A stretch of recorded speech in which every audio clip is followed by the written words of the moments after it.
Mayor, All right. I'm reading the story. basically, there's 24.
And council members to our regular city council meeting for Tuesday, May the 19th, 2026, 6:30 at Bennettsville Public Safety Complex. At this time, we ask everyone to stand as Councilman Davis give us the invocation. Everyone bow their head in a word of prayer. Let us pray in Jesus' name. Dear God, we come now humble as we know how, thanking and praising you for this day. As we come together now to unite our council members and our friends, visitors that with us now, we ask you to be with them. We also ask you, dear God, to be with the bereaved families that is going through in our town. Be with their family, Lord Jesus. Hold them up where they are weak but die strong. Give us a heart now to deal with our business. Move forward. In Jesus' name we pray. Amen. Amen. Pledge allegiance to the flag Of the United States of America and to the republic for which it stands, one nation, under God, indivisible, with liberty and justice for all. Thank you, Councilman Davis. All right, at this time, we'll start with roll call with District 1. Wanda Weaver, District 1. Tyron R. Davis, District 2. Caroline Harp, District 3. Tyrone Abraham, Mayor. Bill Jennings, District 4. Shaheem McCray, District 5. And Councilman Scott, he won't be with us tonight. Before we move forward, just want to wish Miss Councilwoman Hart, she had a birthday this month. Thank you. All right, happy birthday. Thank you. Okay. All right, at this time, we have approval of minutes. I see we have for March the 17th, and we have April the 21st. So we'll start with March 17th. Ask a motion to accept these minutes. Any correction? Any corrections? I make a motion that we accept the minutes from March 17th meeting. Okay, a motion been made, like a second. Second. Okay, motion made a second, all in favor? Thank you. All right, now we will to the April 21st meeting. Only one correction that, but I spoke to Ms. Lucas already, and that's just to call to order. I'm abstaining for this because I wasn't here on this meeting here. Okay. All right, and item 1, call to order, it will be Mayor Pro Tem Jennings. Okay, can I get a motion to accept the minutes for April the 21st? Any corrections? Mayor, I did have one minor correction, just under the council committees, it's listing Councilwoman Weaver as the chair of public services. That needs to be switched over to me. Okay, all right. Okay. Mayor, I have some corrections. Mhm. In my council remarks, there are a few issues there. Okay. So I won't belabor the time. I'll have them highlighted and because there's a few of them. Okay, And I will just give give them it to to Lucas. the clerk. Okay, all right. So at this time, I ask the motion to accept the minutes with the corrections that has just been addressed. All right. Second. Okay, move to second. All in favor? All right. Councilman Davis, did you? No. Yeah. Okay, all right. Okay, all right, thank you. All right.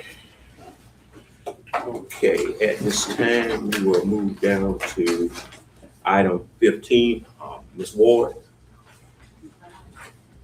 Item That's item 5, I'm sorry. I'm looking at the 5 and the 1 too. Good evening, Mayor and Council. We would like to begin tonight with our May anniversaries. We'll begin with Mr. Anthony Chavis, Police Department, 3 years.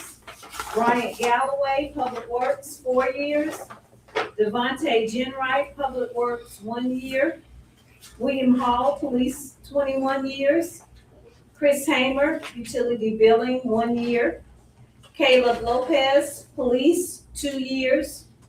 Patrick Smith, gas, 22 years. And Pete Wilkes, administration, 8 years. So we would like to congratulate these employees for their service, their many years of service.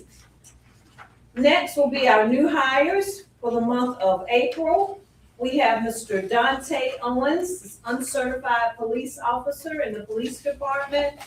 Ivan McCoy, sanitation worker in the public works department.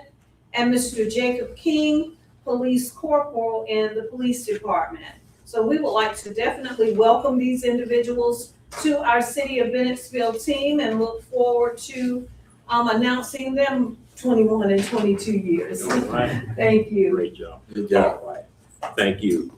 All right, at this time, we will ask the Miss Dr. Beverly Gurley.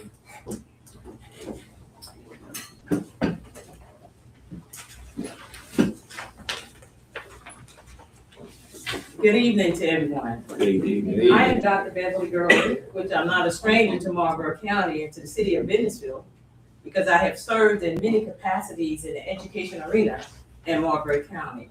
I was principal at Clio, principal at Lanham, and I worked at different levels at the district office in the town of Bennettsville.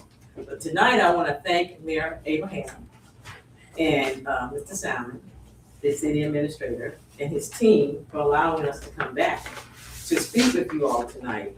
What we're gonna do, we're gonna share some information with you about how we can be of service to the city of Bennettsville by producing clean water and to reduce the water, wastewater costs to the city of Bennettsville. I am a consultant. I'm a consultant for C&D Strategies. That's Mr. Henry, and also Derek. And C&D is an environmental consulting company, and we are partnered with BioClean. And BioClean is shown here. We're partnered with him, and BioClean is one of the most innovative and convenient wastewater treatment system in the world. Its technology is designed to treat many different types of wastewater, including sewer wastewater and wastewater treatment plants, hog farms, chicken farms, and other industrial and municipal systems. We're here tonight to share how BioCleaner technology can, number one, produce clean water for the city of Bennettsville, recycle and reuse water right here in the city of Bennettsville, to reduce wastewater treatment costs right here in Bennettsville by 70 to 80% of what Bennettsville is actually paying right now. And also to create opportunities for the city to generate revenue by providing clean water to other entities that need safe, high-quality water. So right now, I'm gonna introduce you to Mr. Corey. Mr. Corey is gonna come and he's gonna talk to you about the BioCleaner. And he, along with Mr. Tony, they're gonna explain how we can really provide a service to Bennettsville and how the system works. So again, we wanna thank you for allowing us to come back to you so that we can share this information with you on how we can help you save money in Bennettsville as well as produce clean water. Because water is the lifeline for all of us. Without water, we wouldn't live, we wouldn't be here. And we have to preserve our water for generations to come. And we know that right now with the water system and what's going on with the water runoffs, it's not healthy for our generation of children, it's not healthy for us. So, if y'all can take it. Thank you, Dr. Gurley, and thank you for having us here. My name is Corey Henry. Just a little about me. I'm a West Point grad, so I'm gonna be very brief and keep it to the point. The point of this is about one thing: how do we take a $600,000 cost and potentially turn it into a $1 to $2 million profit center? And I would say that the answer is magic, right? But it's my job to explain to you how this magic works. My dad always says, don't tell them how to make a watch, tell them what time it is.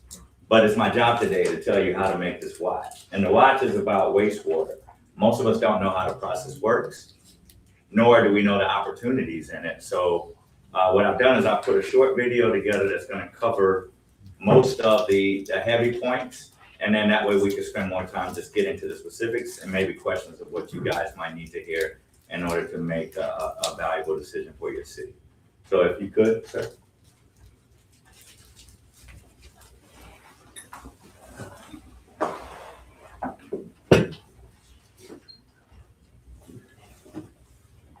The Bennettsville wastewater treatment plant constantly processes over 1 million gallons of heavy, churning fluid every single day. The Bennettsville wastewater treatment plant constantly processes over 1 million gallons of heavy, churning fluid every single day.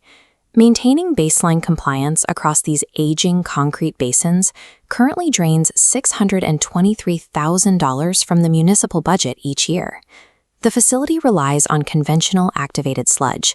It is a 30-year-old mechanical brute force approach that demands continuous chemical dosing and massive amounts of electricity just to function. And that baseline compliance is about to expire. Crooked Creek, the plant's receiving water, is officially entering the state's 303D impairment registry. Operationally, this designation triggers a strict new pollution budget, legally capping the amount of nitrogen and phosphorus the facility is permitted to discharge. The current mechanical setup has zero biological mechanism for removing phosphorus. When the new limits take effect, the plant will immediately fail compliance unless the city undertakes a massive emergency retrofit. Fixing broken equipment after the fact and applying piecemeal hardware patches will only accelerate the financial drain. The utility requires a structural shift in how it processes waste. By replacing reactive mechanics with engineered microbial ecosystems and managing them through real-time digital orchestration, the city can convert a regulatory liability into a high-yield industrial asset. Continuing to rely on mechanical brute force leaves the city vulnerable to unplanned capital expenses and inevitable rate increases. Modernizing the plant's biological architecture provides a predictable path to long-term solvency. To understand the financial drain of conventional treatment, we have to look at the primary cost driver embedded within the process, aeration. This chart breaks down the plant's annual operating expenses. Exactly 58% of the budget goes to electricity, simply to run 15 surface aerators at full speed, 24 hours a day, regardless of the actual oxygen demand in the water. The secondary structural flaw is biological. Conventional systems process organic waste by converting it directly into massive volumes of physical bacterial mass. This creates a continuous, compounding logistical burden. The resulting heavy sludge must be constantly settled, processed, loaded onto trucks, and hauled away for disposal. The modernization layer replaces these random, inefficient bacteria with BioCleaner, a specifically cultivated ecosystem of microorganisms designed to dominate the wastewater environment. Instead of multiplying into dense physical waste, these engineered microbes execute complete carbon digestion. This flowchart illustrates the difference. On the left, conventional treatment builds large solid masses of sludge. On the right, the BioCleaner consortia break carbon down into invisible biogenic gases, leaving almost nothing behind. The structural outcome of this biological shift is a permanent 90% reduction in the total volume of sludge generated. Removing that physical mass from the equation drastically lowers the baseline energy required to keep the heavy fluid moving through the basins. Shifting the facility from physical waste displacement to biological carbon digestion eliminates the heaviest operational utility costs at their microscopic root. Beyond aeration, the plant is being degraded from the inside out by a chronic, untracked penalty, struvite scaling. When orthophosphate, ammonia, and magnesium are left in the water, they rapidly combine into a concrete-like mineral structure. This scale aggressively coats the inside of the facility, choking off flow paths, freezing aerator shafts, and destroying pump impellers. Operating blind to this chemical reaction extracts a hidden tax of up to $200,000 annually in acid washing contracts and emergency equipment replacement. The strict biochemical root cause is the conventional system's lack of biological phosphorus removal, which leaves reactive orthophosphate freely circulating through the pipes. We neutralize this threat by introducing specific biological countermeasures known as polyphosphate accumulating organisms, or PAOs. Inside the pipe, PAOs actively hunt, absorb, and trap dissolved orthophosphate directly out of the wastewater stream. By storing the phosphorus internally as solid granules, the bacteria prevent it from ever bonding with ammonia, effectively stopping struvite before it can form. This systemic intervention achieves up to 95% phosphorus removal biologically, entirely eliminating the need for expensive metallic salts. By managing phosphorus biologically, the city eliminates the root cause of mineral scaling, reducing the frequency of emergency repairs and the reliance on chemical acid washing. Even with optimized biology, the plant's current data architecture suffers from a fatal flaw: extreme data lag. Relying on manual testing means operators wait 4 to 7 days for critical lab results on ammonia and biological oxygen demand. Because of this delay, the staff is managing the past. By the time a chemical imbalance is detected, that non-compliant water has already been discharged into the creek. Closing this gap requires a strict digital upgrade, the Vantic real-time orchestration platform. Vantic ingests continuous sub-second data from an array of newly installed online sensors, precisely tracking dissolved oxygen, pH, and system vibration. This chart shows how Vantic actively controls the physical hardware. It automatically throttles the aerators, speeds up or down, dynamically matching the energy output to the real-time biological oxygen demand. The direct financial impact of this dynamic automation is a 60 to 80% drop in total aeration power consumption. The orchestration layer also executes predictive maintenance by applying continuous thermal and vibration monitoring to every physical pump in the facility. When the system detects a wearing bearing weeks before a catastrophic failure, the facility shifts from expensive emergency triage to controlled, scheduled maintenance. The integration of stable biology and real-time monitoring creates an automated compliance safeguard, identifying nutrient trends while the water is still inside the basins. When the plant is modernized, its output extends far beyond local wastewater treatment and connects to a massive macroeconomic opportunity just 3 miles away. A proposed multi-billion-dollar hyperscale data center, developed by Carbon Sponge, is actively seeking infrastructure partners. Cooling a 3-gigawatt data center facility of this size requires up to 10 million gallons of water every single day. The Bennettsville plant is positioned as the primary Phase 1 partner, capable of supplying a significant portion of this cooling volume with treated, nutrient-free affluent. A direct pipeline transfers treated affluent from the plant to the data center. Supplying this cooling water generates up to $1.5 million annually. Verified carbon credits from reduced plant emissions add a second revenue stream to the growing municipal profit pool. The math inverts entirely. A facility losing $623,000 a year becomes a utility profit center, generating millions over the next decade. The initial capital expenditure for this transformation is highly subsidized through state and federal mechanisms, like the Clean Water State Revolving Fund Green Project Reserve and Principal Forgiveness, making the transition immediately viable. True municipal leadership requires architecting biointelligent systems that directly fund and enable regional economic growth. By nearly 50 to 70%. Sludge is the #1 cost in waste management. Is sludge management, just moving the sludge around. We eliminate your sludge by 90%. What does that do to your sludge hauling? See what I'm saying? Yeah. And all the fuel that you're paying for sludge hauling and all of the land management costs you're paying for sludge, that disappears.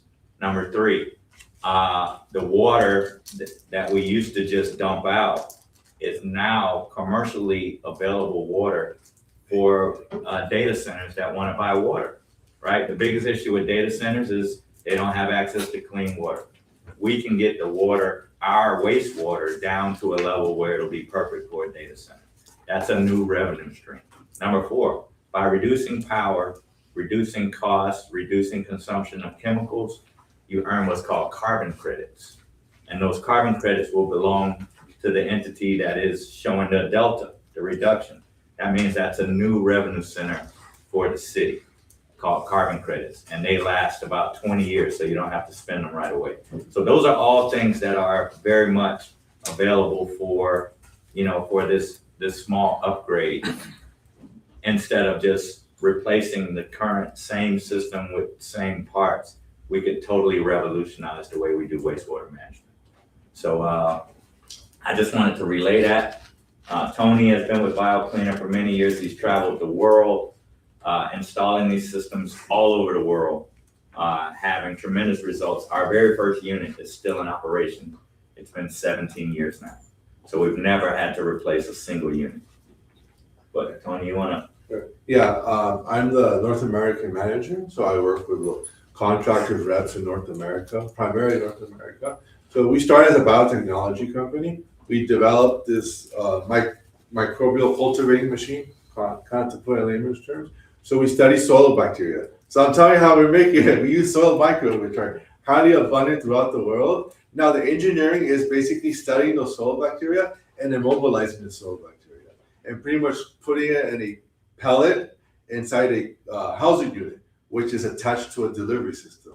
The delivery system allows these soil microbes, or some are probiotics as well, to cultivate automatically once you turn on the machine.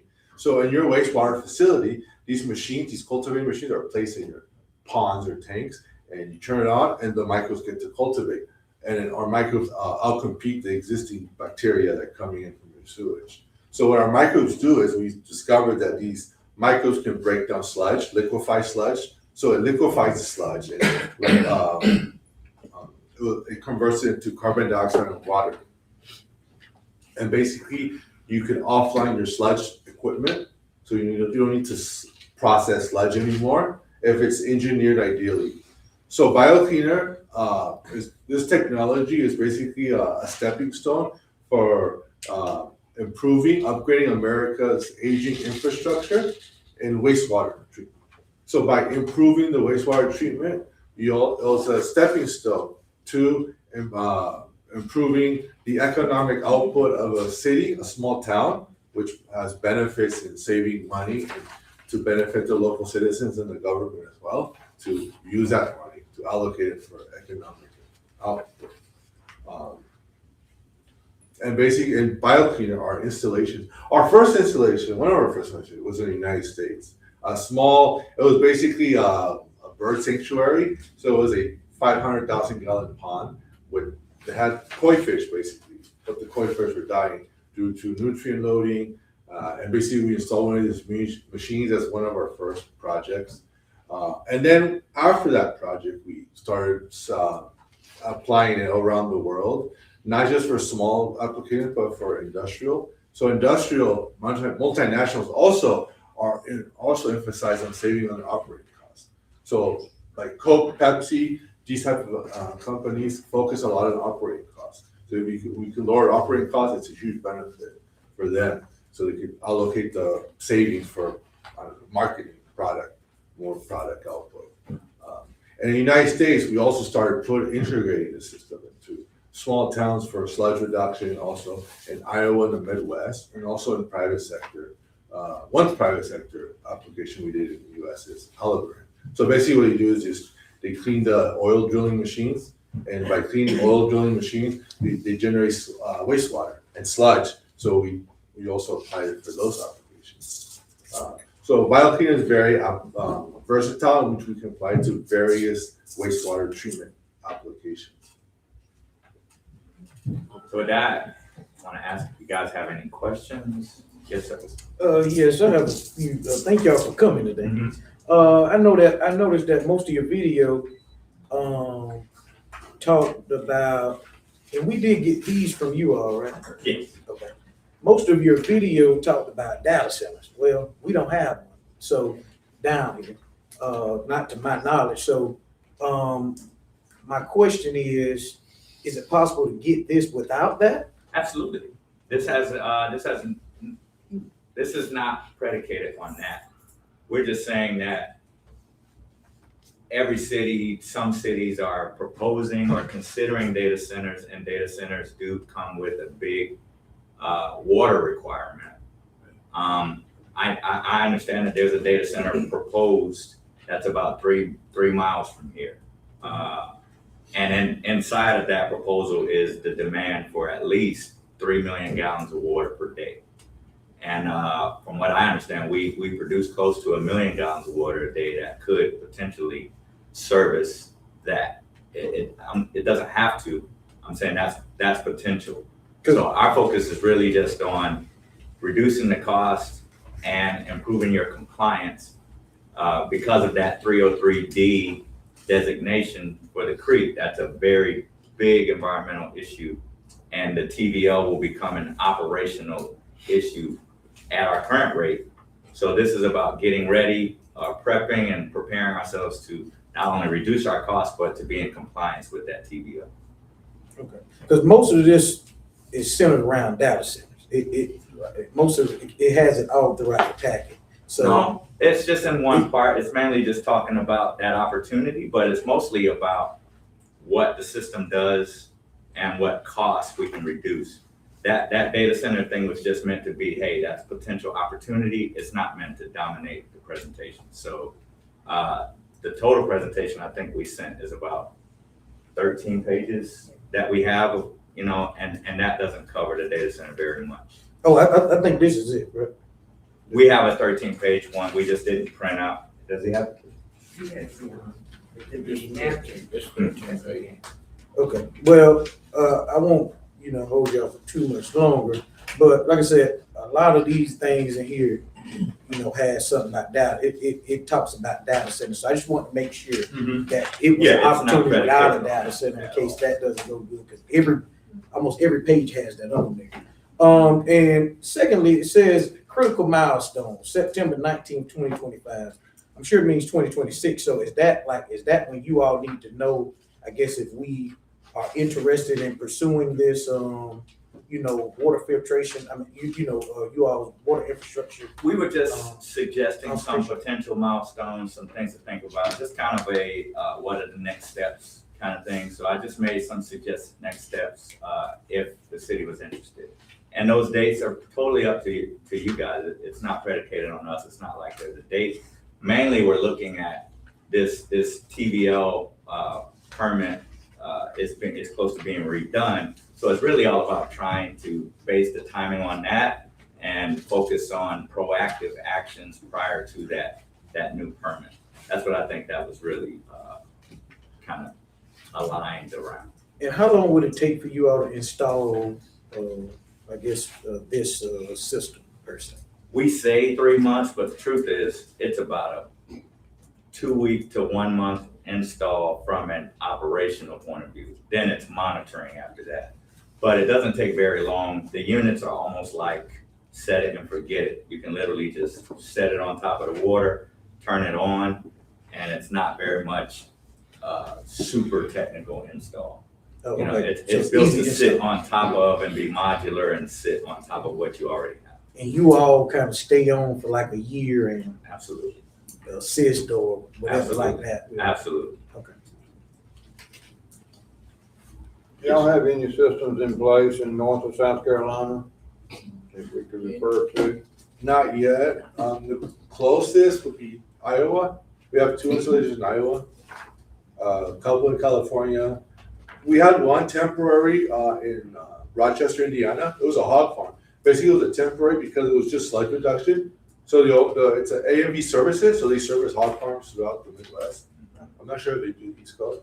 So we installed 4 machines inside their hog lagoon. So it's full of sludge, high ammonia, and we basically installed it for around 8 months. The machine was operating for 8 months. So it reduced 6 feet of sludge in that 8-month period. And then we demobilized the equipment. And we haven't had a call yet. So once the sludge come back, I'm sure we'll get a call and we'll put them back in. So it could be in terms of it. Yeah, now they just rented the equipment. Yeah, mostly our on the private side has been the majority of our client base. You know, hog farms, they deal with the struvite issue very much, and that causes them to spend a lot of money on equipment replacement or just being down. So the struvite that was mentioned in the video, that's one of the biggest benefits of this system. It's because currently, you're running regular operations and then you got this invisible animal called struvite that's literally like plaque in your system, and you have to spray your system with acid in order to, remove the struvite. And acid washing imagine acid washing a $200,000 car, So acid washing equipment that costs so much is not a good long-term thing for the value that's created by that operation. So we eliminate that by eliminating ammonia and helping you eliminate phosphorus. And the struvite comes from ammonia, phosphorus, and magnesium mixing together. So when you eliminate the ammonia and the phosphorus, then there's no struvite. That's a big operational plus for any operation. Yes, sir. And what kind of would be the, I guess, cost to us in a kind of frame? It don't got to be specific, but you kind of estimate.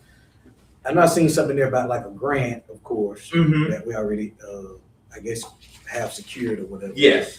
So the cost is really based on flow rate, right? Your current flow rate, I think, is 1.6 million gallons per day. Our units process about 100,000 gallons per day. So you'd be looking at about 11 units. Right, is my math right? About 11, almost 12 units. And ballpark now, I'm not saying exactly, you're looking at about $125,000 a unit. So in that case, we'd be just under about 2 million. I mean, just with me doing quick math. Right. So the ROI on that would be less than a year, right? It would probably be at break even from that point of view, as far as the savings that will be generated from that expense. So by year 2 or 3, you're all the way in profit. The system is paid for, and most waste management facilities, literally the parts have to be replaced every 7 years. Our very first system is still in operation to this day, 17 years later. So from a operational maintenance, from a continued maintenance point of view, that's gonna really disappear. All you're gonna start seeing is more and more savings. Thank you. Yes, ma'am. Thank you, Corey. That was a really interesting presentation. And where did you say your company is based out of? We're based out of California. Yeah, we're based out of Los Angeles, California. Okay. Now, you said you don't have any municipal projects in this vicinity, or does that include private projects as well? Not in South Carolina or North Carolina, we don't. Most of our municipal has been in Iowa. And most of our business has been with corporations. So Pepsi is our largest multinational customer, and we're working with Coca-Cola as well. But a lot of huge chemical-based companies that we know of, that some we can speak about, some we can't, they've been using our systems because, again, compliance is the biggest threat to most of these companies. They're a little bit more, they have a little less leeway from a compliance point of view than, say, municipalities do. But compliance is the biggest threat to all of us. And our systems are a compliance safe house. But new to the South, this is definitely something that's going to take, leadership. Somebody's going to stand up first to say, hey, we want to be, the ones that really pilot this and start this new way of wastewater management in our city, in our town, in our state. I understand that. There's not a neighbor near that we can go to see that. I think what we really look at recommending is give us a pilot, a small demonstration, something to really prove to you other than video and me telling you about it. Because this thing does what it does on its own. I don't have to defend the truth. It's like a lion just open the cage. With a very small pilot, even a septic tank, we got units that work in septic tanks. We got units that will clean a fish tank. It's the same, it's just about scale.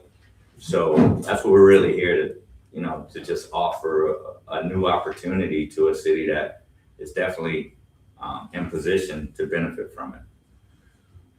How did you find your way all the way to the other side of the country to Bennettsville, our little community? I met Dr. Gurley and I just followed her recommendation from there. Gotcha. And from what I understand, she's done a lot in this city and has really, her opinion here really matters, and I appreciate that. I see the way people address her, the way they speak to her, and it gives me confidence to speak to you guys because I stand next to Dr. Gurley. So I'm just here to share truth.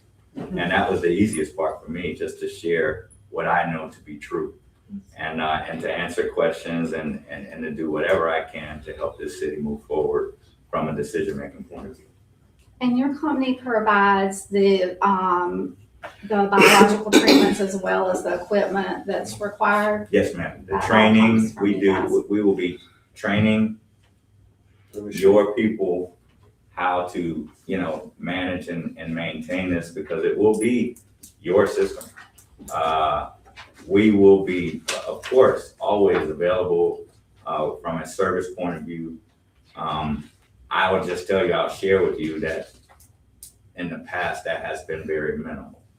And most owners of these systems, they either upgrade them themselves by making them, sturdier or putting more on it, maybe upgrading their motor, but they've never needed to replace any of our units that have deployed so far. We're very flexible in expansion. So once you have a certain 90% capacity, we can just expand it by adding more units. Or if it needs to be another tank or a pond. So it's very modular and portable. And there's no limitation.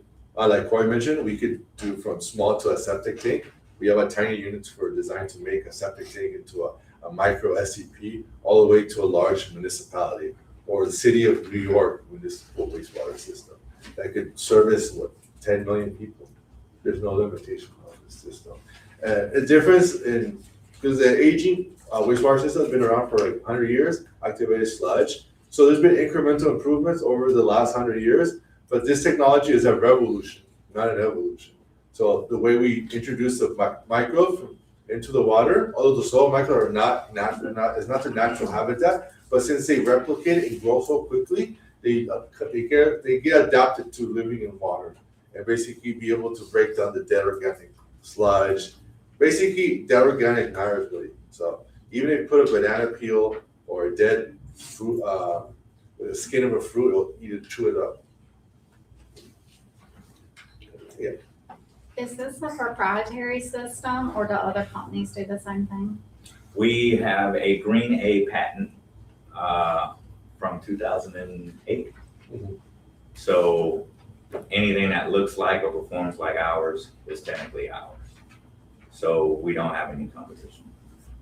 Can you tell me about the Green A patent? The Green A is the EPA works with the patent office to rush through certain patents that have a significant environmental impact, and they give them a Green A certification.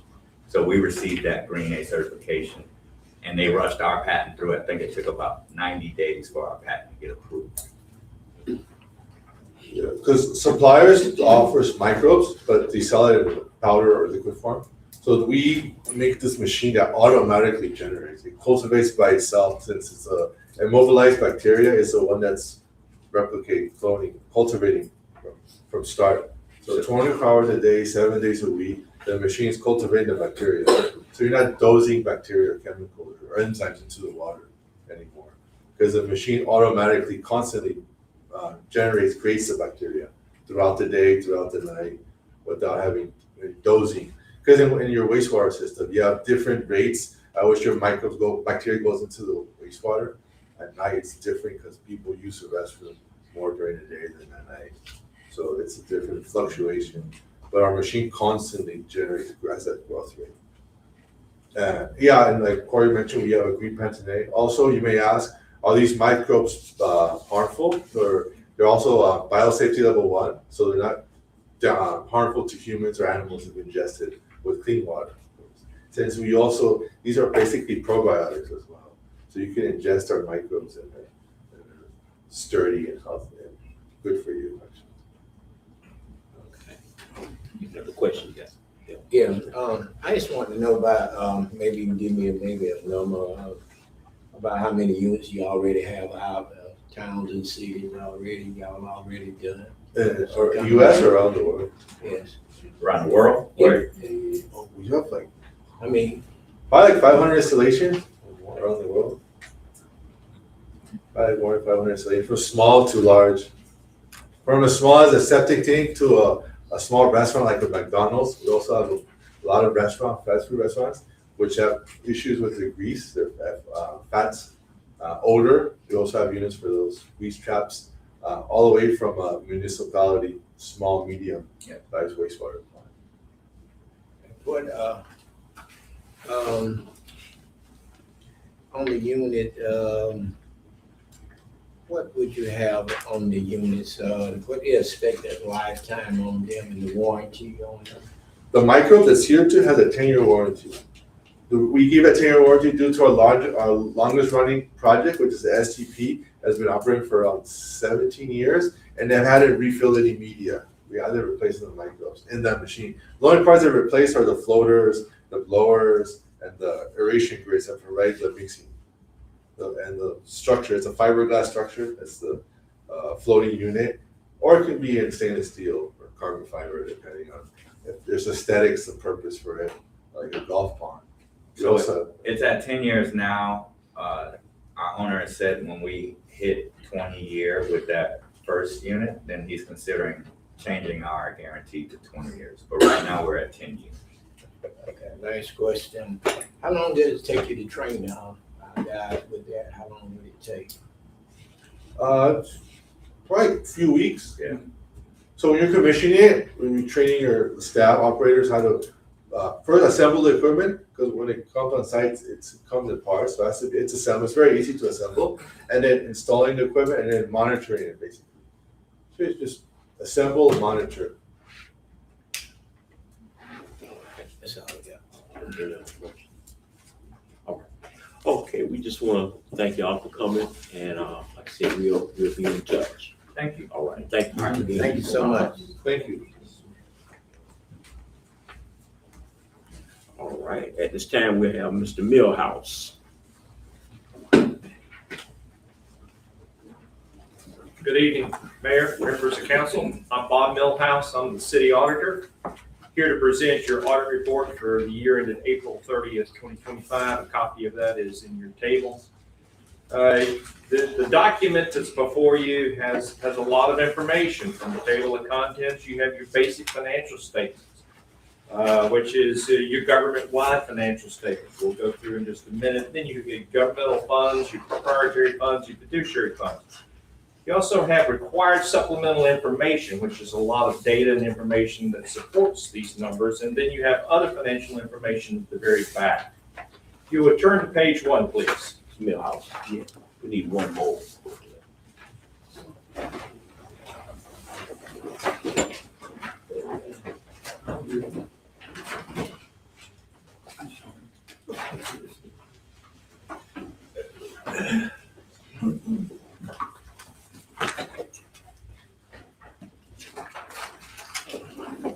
Page 1, please. Page 1 is the report of the independent auditor. These financial statements are your responsibility. We have audited your financial statements and have issued our opinion, which is the top of page 1 on the unmodified opinion section. In our opinion, the financial statements that are presented herein present fairly in all material respects. The financial position, the results of operations, and the cash flows were applicable for the year ended April 30th, 2025, along with the related notes to these financial statements, which collectively comprise of the city's basic financial statements as listed into the table of contents. That is the highest assurance that you can receive on your financial statements. Mayor, with regard to time of the agenda, I'm going to briefly hit a couple high points. Following the opinion is management's discussion and analysis. Starts on page 4. I encourage you folks to read that, but I'd like to turn to page 12 and 13, please. Page 12 and 13 is your statement of net position for a citywide presentation, or what's referred to in the table of contents as your government-wide financial statements. This includes your governmental activities, your general funds, special revenue, capital projects funds, debt service if you had that applicable, and your business type activities, which is your combined utility. Your combined utility is water, sewer that you just heard a presentation on, but also electric and gas. In the April 30th, 2025 statement of net position on page 12, you'll see listed assets and deferred outflows of resources. Your assets consist of cash, restricted and unrestricted, investments, receivables, internal balances, which net themselves out, inventories, and then capital assets. Those are the largest number. That's your bricks and mortar of the operations of the city. And you'll see also right to use leased assets, which are vehicles for the city. Total assets and deferred outflows relate to timing differences of your pension. You're required to have a pro rata portion of the pension liability from South Carolina PEBA, Public Employee Benefit Authority, and your pro rata portion here at the city is showed as a liability. But there's timing differences between how the contributions are made to Columbia and how you report this at year end. So you'll see deferred outflows and you'll see deferred inflows, and those are timing differences of movement of funds between you and the folks in Columbia. Total assets and deferred outflows at April 30, 2025 of your governmental activities, a little over 13.2 million. Your business type activities, 27.9 million, or a total of $41.177 million at April 30th, 2025. The bottom of the page is liabilities. Liabilities, payables, some accrued payroll, unearned revenue has to do with whether expenditures have incurred that you've earned, that the earnings process has been completed. You also have deposits and prepayments, leased assets payable, short-term, long-term, and your bonds and your notes payable, short and long-term. And then there again, total deferred inflows of resources dealing with timing difference of your pension. Total liabilities and deferred inflows at the bottom of page 12, 9.3 million at April 30, 2025. And for the business type activities, a little less than 16.8 million, or a total of $26.1 million at April 30. The differences between the assets, deferred inflows and outflows, and liabilities is your equity or your net position. And that's at the top of the next page, page 13. Net position for the city at April 30, 2025 is broken down between the amounts that are invested in your capital and leased assets, less depreciation related debt, restricted for pensions, restricted for debt and capital projects, restricted for housing and community development, restricted fire and law enforcement activities, and the difference is unrestricted or a deficit that you'll see across the board there. Total net position, $3.9 million for your governmental activities in total. Business types, 11.1 million at April 30th, 2025. Mayor, what I'd like to do is fast forward and break it down, and we can look at how you did from a budgetary standpoint in the general fund. Page 61, please.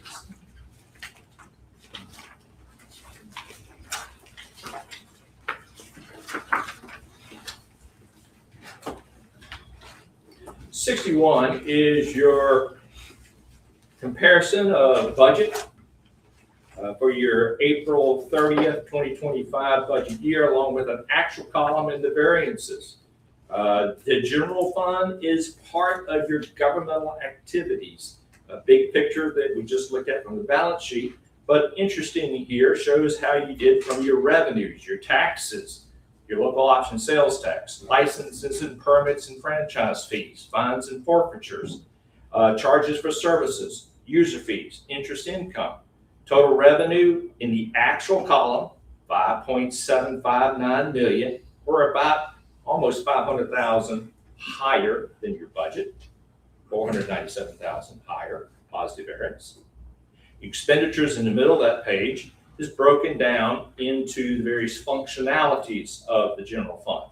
General government operations, public safety, public works, culture and recreation, capital outlay and debt service associated with activities associated with general government activities. Your actual column shows expenditures, $8.338 million, or a positive variance of about $189,000. The difference between your expenditures and your revenue has a deficit. $2.578 million at April 30th, 2025. How did you cover that deficit? You covered it through transfers from the utility fund into the general fund to cover those expenditures, which totaled a little over $3 million in April, during the year ended April 30th, 2025. And so your $2.5 million deficit was covered by $3 million worth of transfers in from the utility fund, gave you a positive change to your net fund balance of $451,954.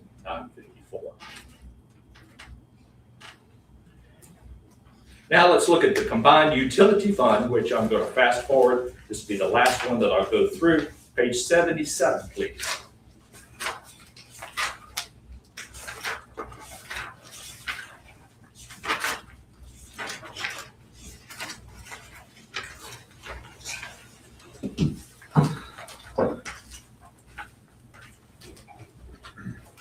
Page 77 is your combined utility revenue and expenditures and changes in the net position of your combined utility fund. It shows what your budget was for the year ended 2025. Your current year is your actual, if you will. Your variances shows as positive and negative, and then a prior year of what was those amounts for April 30th, 2024. In the operating revenue, sales and services of water, sewer, electric and gas, along with penalties, reconnect fees, and other revenue, totaled in the current year, second column, $17.1 million, or about $647,000 higher than what was budgeted. You had in 24, $16.2 million. That's the prior year number, total revenues. Operating expenses to generate those revenues and consist of operations of the water plant, the water distribution system, the wastewater treatment plant, the sewer and stormwater collection systems, your electric purchases and transmission, your gas purchase and distribution, administration, billing office, non-departmental, and of course depreciation of those capital assets that help run your combined utility fund. Total operating expenses in the current year column, $16.8 million. That's compared to $15.9 million in 24. And so that's a little higher than what was budgeted. But the difference between operating revenue and operating expenses in your current year column has a positive operating income of $318,629. That's compared to $238,000 a year earlier. Now you had non-operating activities of your utility fund, and those are required under your various bond ordinances to be looked at separate from operating activities, and that's dealing with any grants that come into the combined utility, some non-operating miscellaneous income, interest expense, fiscal agent fees, and some differences between the investment portfolio that it operates. So we have those changes there. We had capital grant contributions. Capital grants is below, toward the bottom of page 77. You had $650,306 worth of capital grant contributions that came in to the combined utility. You had $1.8 million in 24. But you ended up having a deficit in your year ended April 30th, 2025 in your combined utility of a little less than $1.6 million. And that's after the transfers, net transfers of right at $2.473 billion. You begin the year with $12.7 million in your net position, and you end the year at $11.1 million at the end of April 30th, 2025. Mayor and members of council, that's a quick overview of your audit. Had a good audit. Be glad to entertain questions at this time. And let me say one thing. What I'm going to do, I'm going to have Mr. Sparkman and also Mr. Simon at a later date. We'll get together and have maybe a workshop, because I know we have some new council members, and I mean, you had to summarize it a little bit, but whatever questions not answered tonight, we will have a workshop so we can go through it a little bit, take our time to go through it a little bit better. All right. Well, first and foremost, thank you, Mr. Millhouse. That's how you walk somebody through a presentation. You did a good job with that. Quickly too. Yeah, quickly. Very quick. But I'm just, glad you followed. yeah. But just to go back on page 61, of course, you see I got like negative. What is user fees, I guess, that we want to. Sanitation, solid waste. Okay.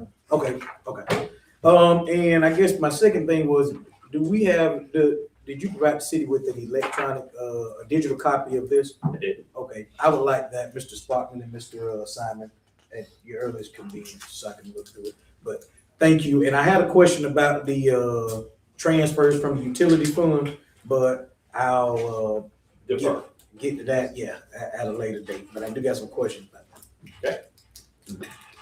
All right, yeah, okay, yes, sir.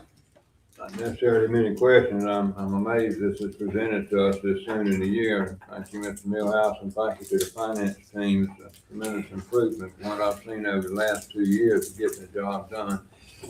I am somewhat concerned about the deficit in the utility revenues. And I've talked to Mr. Simon before, and I think we need to calculate what transfers are coming from the utility department to the general fund that are not part of the quarterly move, so to speak. I mean, whether that be salaries, operating expenses, vehicles, whatever it might be. I think we need to define that $417,000 negative in that column. Not just a bad audit whatsoever, I'm not saying that, but it also shows where we can improve and clarify for our own understanding of our budgets. But great job. I can't believe you, I don't think I've ever seen you this early in the year. Well, it's a pleasure to be here. All right, so thank you very much. I'm good. Thank you, Mr. Millhouse. Good job. All right, thank you, sir. All right, at this time, we have no public comments for agenda items, so we'll move down to item 8. And that will be our 26-27 amended budget ordinance. And do anyone have any questions before I ask for a motion? I do. Okay, yes, ma'am. Wouldn't it be adopted on May 4th instead of May 1st? Because we did it on May 4th. Is that a Friday? Yeah, whatever that We did it Friday on is. Monday. Uh, I thought we did it on Monday. yeah, we met on Friday. Yeah, okay, my mistake. All right, I will just say this, I do want to, say thank you all for posting the budget on Facebook finally, or for public view, because I asked plenty of times and it just got posted today. But, all right, I'm looking at the, at this right here. It says, whereas the city council adopted FY 2026 annual budget appropriating a total of $29,311,080 and wishes to amend the budget to appropriate a total of $29,395,000. So I guess my question is, it went from, those middle numbers went from 311 to now 395, which is an increase. Could you kind of elaborate on that? Yeah, and me and Attorney King was just talking to, if there's any like verbiage that needs to change in that, we can do that. And you guys still can move forward if you want to tonight. What that's actually is describing is where it's showing the numbers of the budget that was effective, and then the budget that you want to go to, that that would be amended. And so that's why it's like that. And actually, if you see the information that we did share today, and that was for the purpose of getting everybody ready for the budget hearing on the 28th, we actually have 3 columns in there instead of 2, where we put last year's budget, the budget that went into effect, and actually the one that went into effect was the one you guys end up actually doing the second reading on, and then the one that you are amending. So that ordinance describes those numbers. Right, but I'm just wondering, like, what is the 84, I guess $84,000 difference or whatever? So Where did that that's come in? the difference with those, when we made all the adjustments. Remember, so we made several adjustments. Remember, you guys wanted, we took positions out, and then we made some adjustments elsewhere, and then we put the positions back in, and we made the appropriate adjustments. That's your difference. Those numbers there are the numbers that we, and I don't have the paper in front of me, that's why it's kind of hard to speak to it. But those numbers there are your total numbers, for one, from the budget that actually you gave second reading on. And then when we went back and made the adjustments, that's the one that we presented all of you on at the last meeting, saying, this is the budget with everything else that you guys want. And remember, you asked how we, not you per se, but the council asked how did we get there? And I explained to you, we did some revenue adjustments. And I think Councilwoman Hart asked for those specific adjustments, and I read them aloud. And that's the difference. Okay, and it goes on to say, whereas from time to time, the annual budget may be amended during the fiscal year as revenues and expenditures are analyzed and presented to the city council as proposed modifications to the duly adopted amended budget. Now, my question is, when it says that the annual budget may be amended during the fiscal year, as revenues and expenditures are analyzed, how will those amendments take place? You mean procedurally? The same way you would any other amendment. You must go through process as far as notifying the public, first reading, second reading. But that statement is in there to let council know and the community know that y'all council have the ability to go back and amend the budget at any time throughout the fiscal year. Because that's been a question in the past. Sometimes, I know we did this last year where everybody didn't get what they want in the budget. Right. And we were really kind of clawing at it as if this is the only crack we're gonna have at it. And I think Mr. Jennings really spoke to it last year a lot, saying the budget is a working document. It can be changed. And quite honestly, you should review your budget every quarter or the end of the year and potentially make changes. You know, you don't just do it and then we'll talk about it next year this time. So that's why that language is in there. So if y'all move forward with that resolution, it's clear. It is clear in the ordinance, and our community would know, and anyone who gets their hands on that document will know. Council has that authority to amend that budget at any time during the fiscal year. Thank you. And last but not least, I would like for this to be read for the public.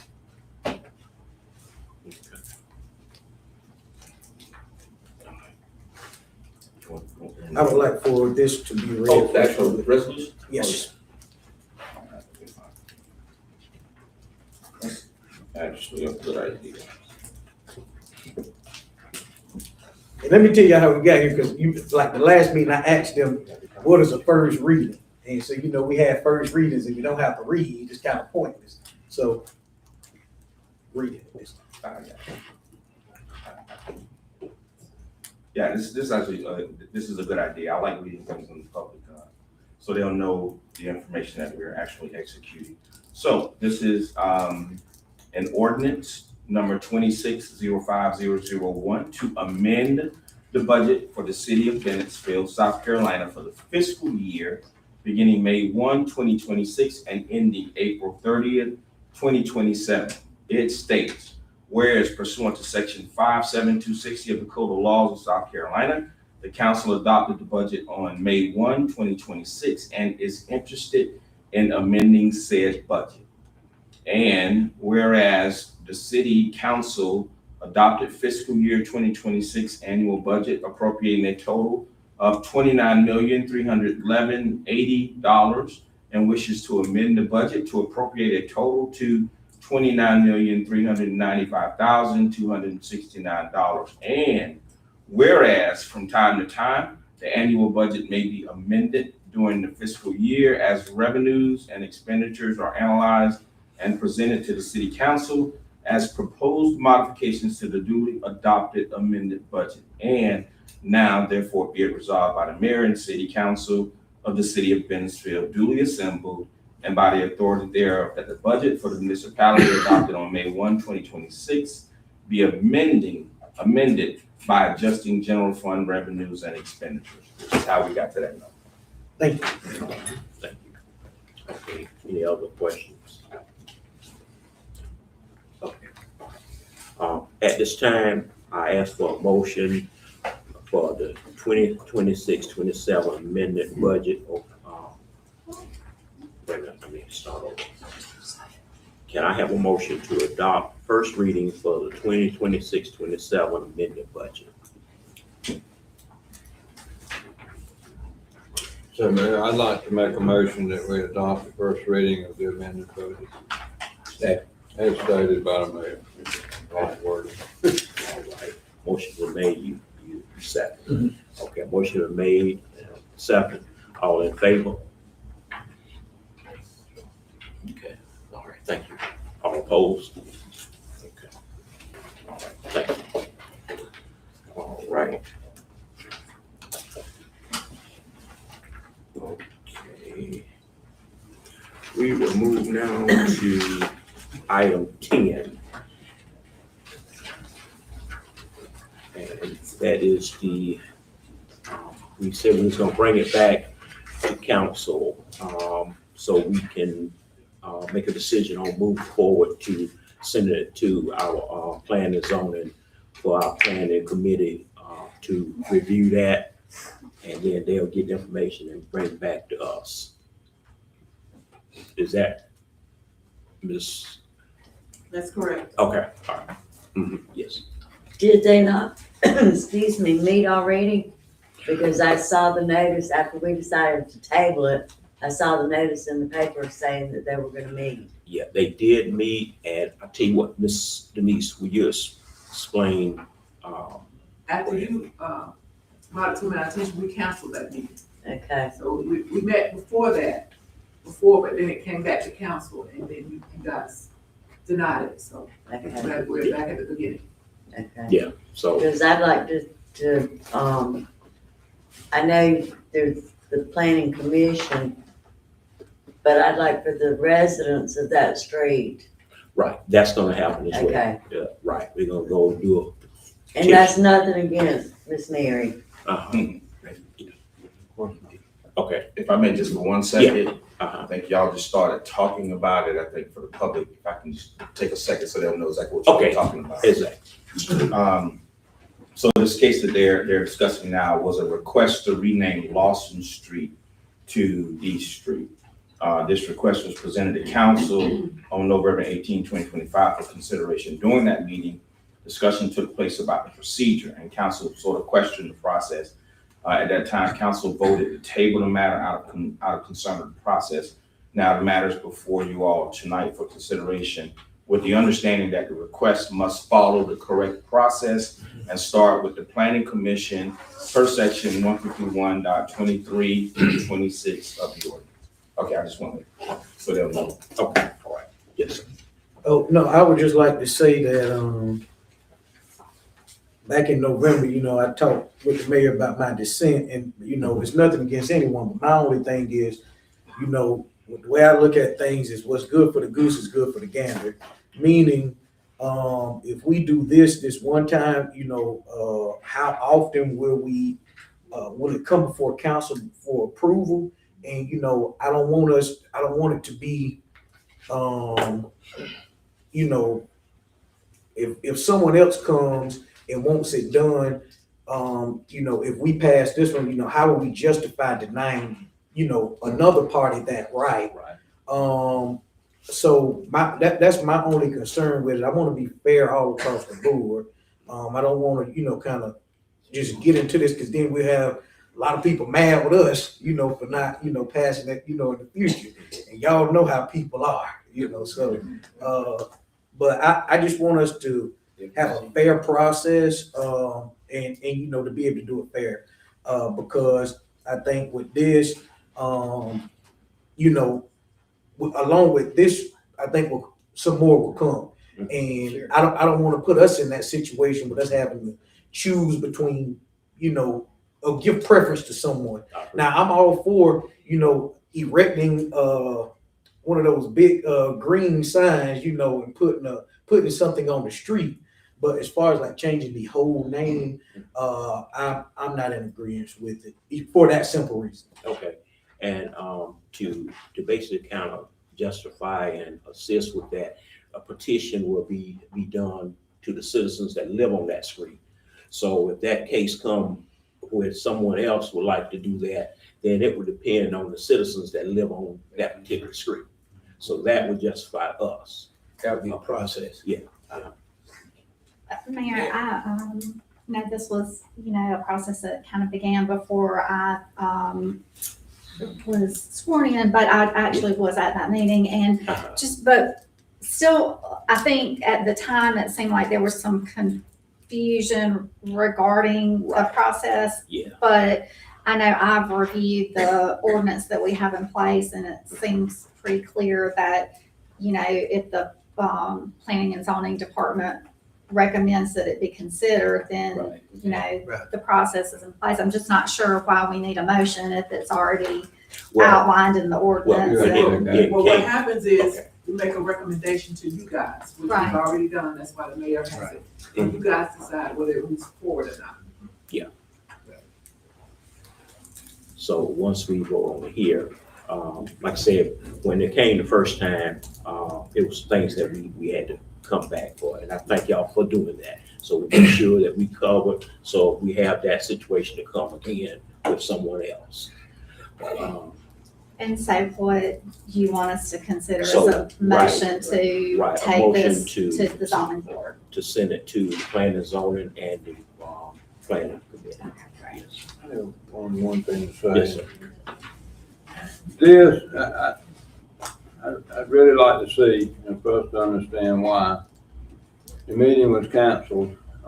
Committees are hard to get together, but I certainly recommend that all committee meetings, and I set the finance committee meeting, so I do this, are set after normal working hours, after 5:30, 6 o'clock in the afternoon, so those that can't make 4 o'clock because they're on the job will have the opportunity to come. And I agree with the way we're doing it, don't mean that at all, but all committee meetings that involve citizens, which that's what they're for, is to get the citizens' input. The meetings need to be set at an appropriate time where at least a quorum can attend. All right, well, we'll work on that. Okay, any other questions? I just like to say this, just speaking out, and just remind that you only just have one vote. Kind of like when we are talking about things, kind of stay within yourself. It's not like leading the council that we are gonna do this. I mean, we can do this, but kind of keep it within yourself. You have one vote, and I think that is fair. When your time comes, you vote. That's all I got to say. Okay, all right, okay, well, thank you. And at this time, I would ask a motion to allow the request to proceed by following the established procedures outlined in sections 151.23-26 of the ordinance. So moved. Okay, it's been moved. A second now. Okay, moved and second, all in favor? Okay, all right. I abstain. Okay, all right, all opposed? All right, she, you got that right. She could get you, okay, all right. Okay, all right, thank you. We will move down to item 11, public comments, non-agenda. And I ask that you please receive, Ms. Bess, you did receive the rules that we have on the table, right? Okay, thank you. At this time, we have Ms. Pamela Bess.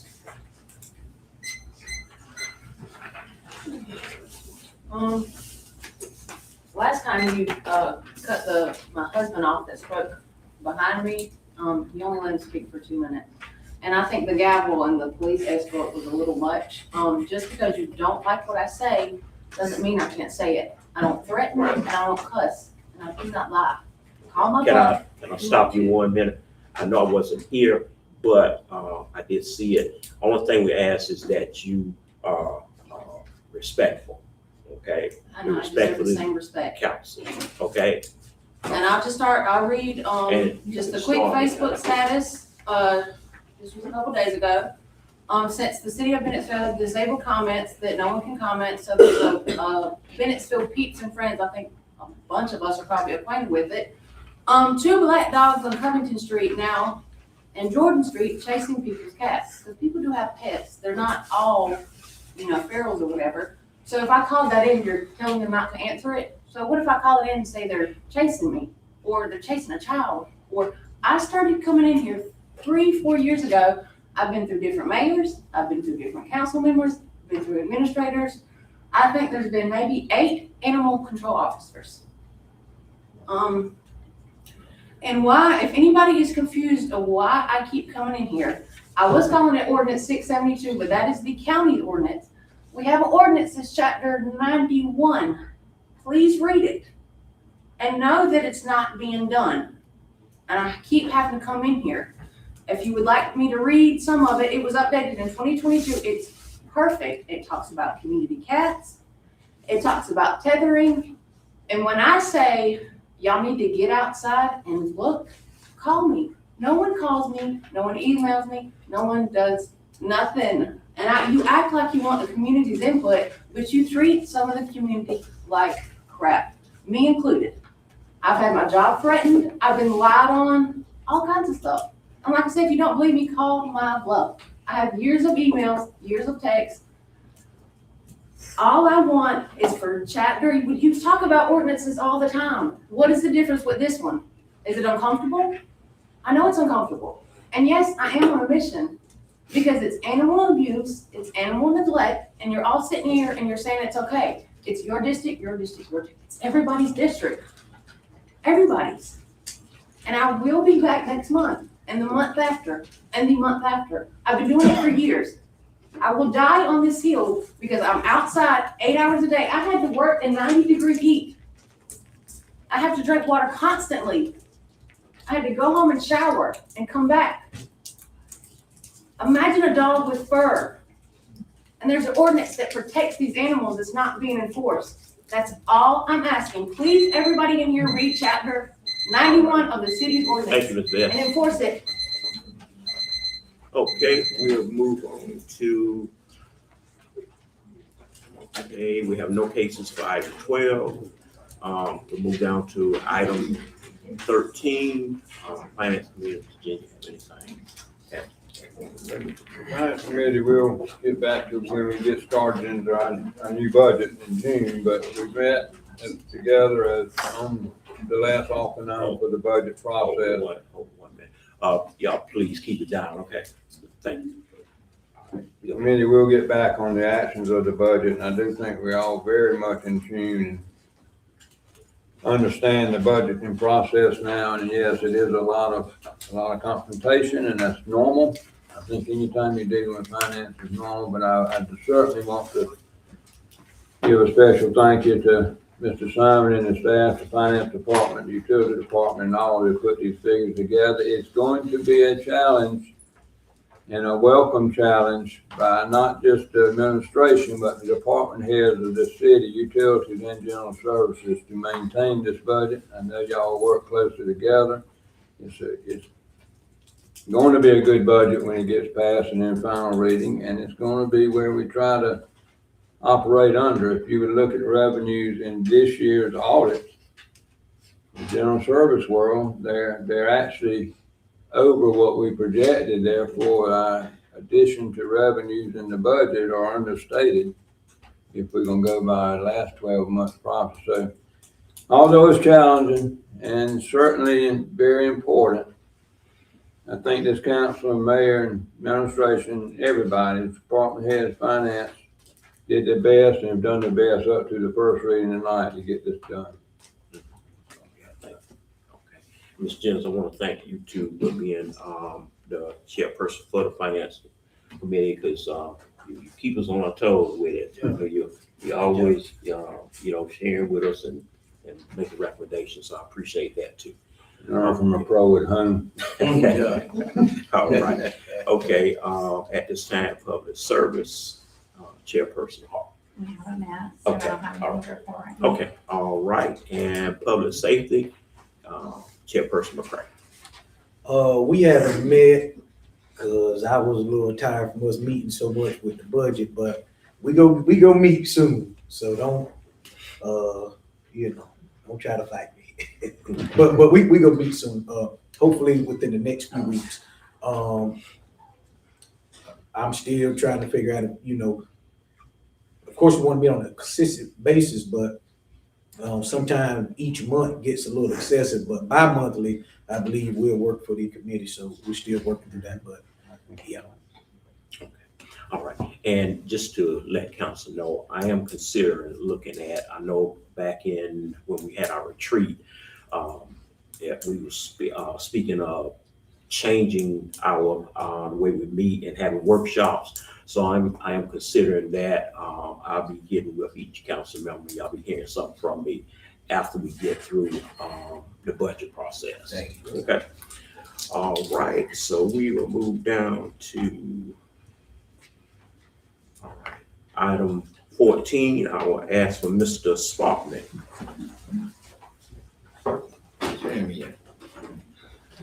Hello, council, and administrator, and citizens. Really, I don't have much to add. Millhouse gave a good little overview, and like Mr. Ken just said, we were over our budget, about $5 million on our revenue. So, it was a good thing. And y'all all know we did have overage on the expense as far as the electricity and a little bit on the gas, but thank God the revenues did make up a lot of that. Yes. That increase of the utilities.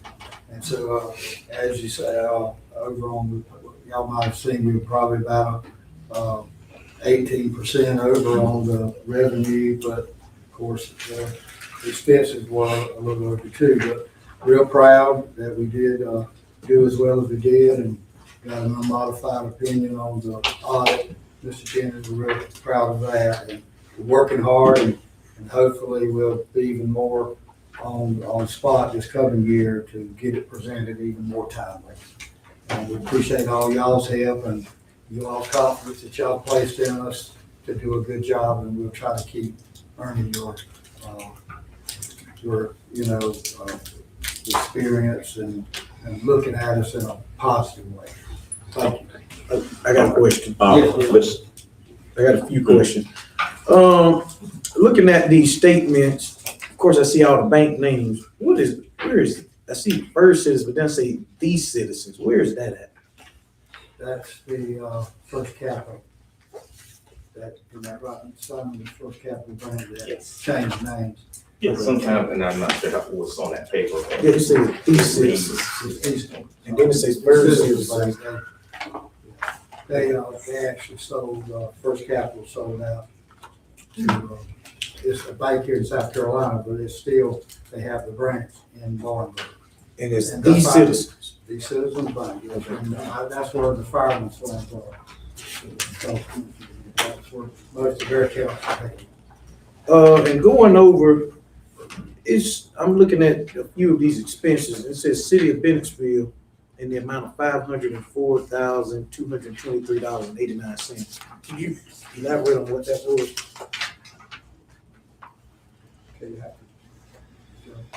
I'm looking under the general fund. It's a check, and it says City of Bennettsville, and it had in the amount of $504,223.89.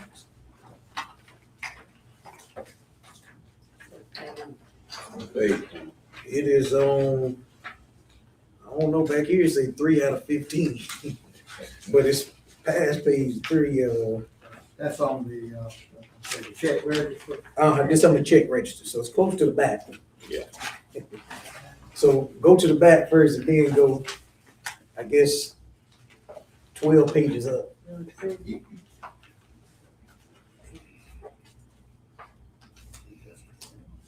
said 3 of 15, right? 3 out of 15, so it's page 3. On the top of, on the bottom of that Brazen.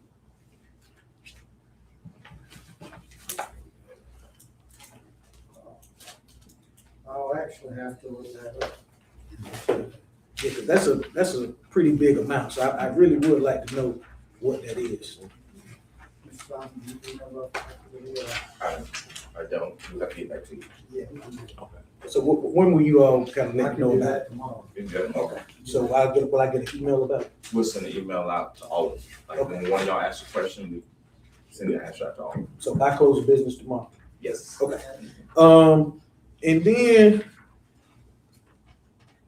I see that, going over to page 6 for the Premier Court Builders, those are people doing the tennis court. I see we already paid them $112,000. Yes. And so that came out of that ARPA fund. So that leads me to my next question. And I was looking at the minutes, I was still wondering, I still haven't heard an update on the fire department renovations. So I was just wondering what was up with that still. I'm gonna give it to you when I do my report. Okay, so we're gonna hear about the fire department renovations at the end. No, I said, so we're gonna hear about the fire department renovations at the end. 'Cause you know, As designed, Administrative administrative report. going over on the page 13, USA Blue Book, $149,000. What is that? Okay, that's, that was a water, wait a minute, you hit the 140, that's scanner, that's the gas bill, 149. Okay. Oh, yeah. Okay, so that's the gas. That's the gas. All right. And last but not least, page 14, North American Construction, $62,490.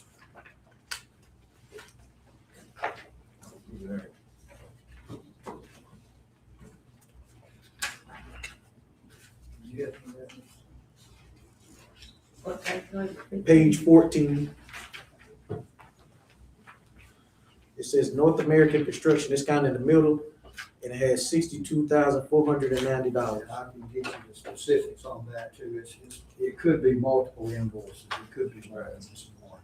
Okay, now, let me ask, when these things are over a certain amount, is there any kind of papers like that you fill out with justification explaining what it is? Every requisition. So for example, like this $504,000, you all have a narrative that explains what it is.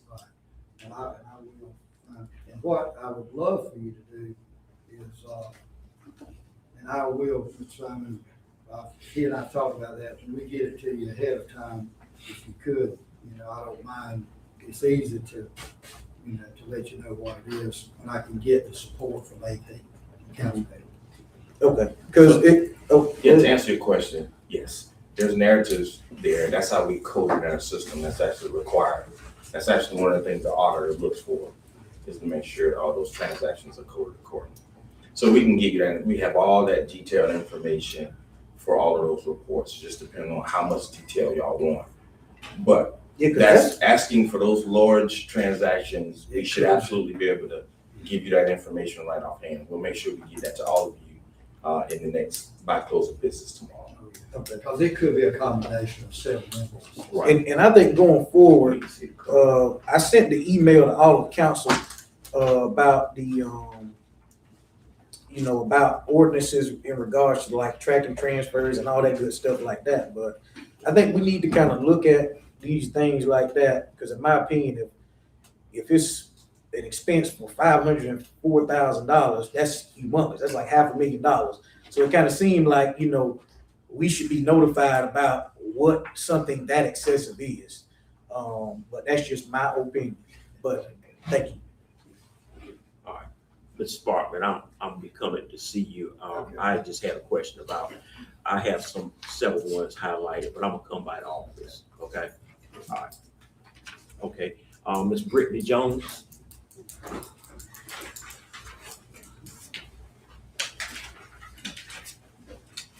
Good evening, Mayor and Council. I'm just here to give some updates on our grants. We had a great presentation about water treatment. Right now, we are almost complete with our wastewater treatment plan, evaluation and capital improvement plan. I believe next month we may have a presentation coming before you from our consultant on that one. In addition, we have 2 lime feed slurry awards, one at the Lyle Street Treatment Center, one at the Lake Wallace Treatment Center. We actually had an on-site visit at the Lake Wallace Treatment Center just this week, and everything was good to move ahead with that. Lyle Street, just like Wallace Road Treatment Center, the costs for those are a little bit higher, but we have been granted additional grant funds to help us close the gap on that. Which is really good. We have a PFAS study for raw water to test our water from different contaminants. That's from the South Carolina Department of Environmental Services. And we are doing additional testing and development of a watershed plan. For the Public Works Department, we have 2 grants, the used oil grant and a e-waste grant. And those are coming to an end in June. So you should be hearing some communication out to our citizens on how we're making improvements there and how those will be collected. We will, for the first time, be able to collect e-waste and take computers and printers and cell phones and things like that to be disposed of. Because we know a lot of times you see TVs on the side of the road. We'll now have a plan that Public Works will put into place of how we collect those and we distribute, get rid of them. In addition, we have a Trees for SC canopy mapping grant with the South Carolina Forestry Commission. So they have done a draft that our internal team is reviewing. That's to assess all of the trees within Bennettsville and then let us know where we need to add, what we need to replace, type of species that we might need moving forward. In addition, we got a mini grant for some electric charging stations. And we are moving forward with that. They are doing environmental and historical reviews right now on those. Yeah. Another big part of our goals here at the city is walkability. So of course, we know that we have a Safe Streets for All grant, but we also submitted an American Trails grant for $15,000 for the Crooked Creek Trail. We know that we want trail connectivity from Lake Wallace walking trail to our Crooked Creek Trail to get people to downtown. We are also trying to look into ways to get some sidewalks from downtown to our beautiful community center and all of the renovations that are going on there. In addition to that, internally, we have submitted a state and local government cybersecurity program grant, and that's just for some IT upgrades internally. And of course, we have our SKIP projects, the water meters. I think there was a communication that went out. We've hit the 2,000 meter replaced mark of the 4,300 plus meters that are being replaced. We also have a lot of our sewer upgrades completed or near completion. I know we're still getting complaints about roadways, but they are trying to come out as soon as possible to repave and patch those roads.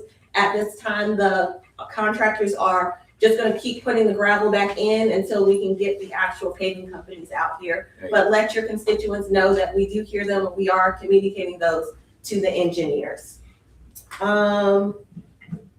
Finally, CDBG and streetscape. We got the Main Street parking lot paved, so we have a nicely fresh paved parking lot. We are waiting on the contractors for the bump out landscaping, but we have been moving forward with trying to procure our lights, the upgraded lights for Main and Broad Street. So that is in the works, and we just submitted some paperwork today on that.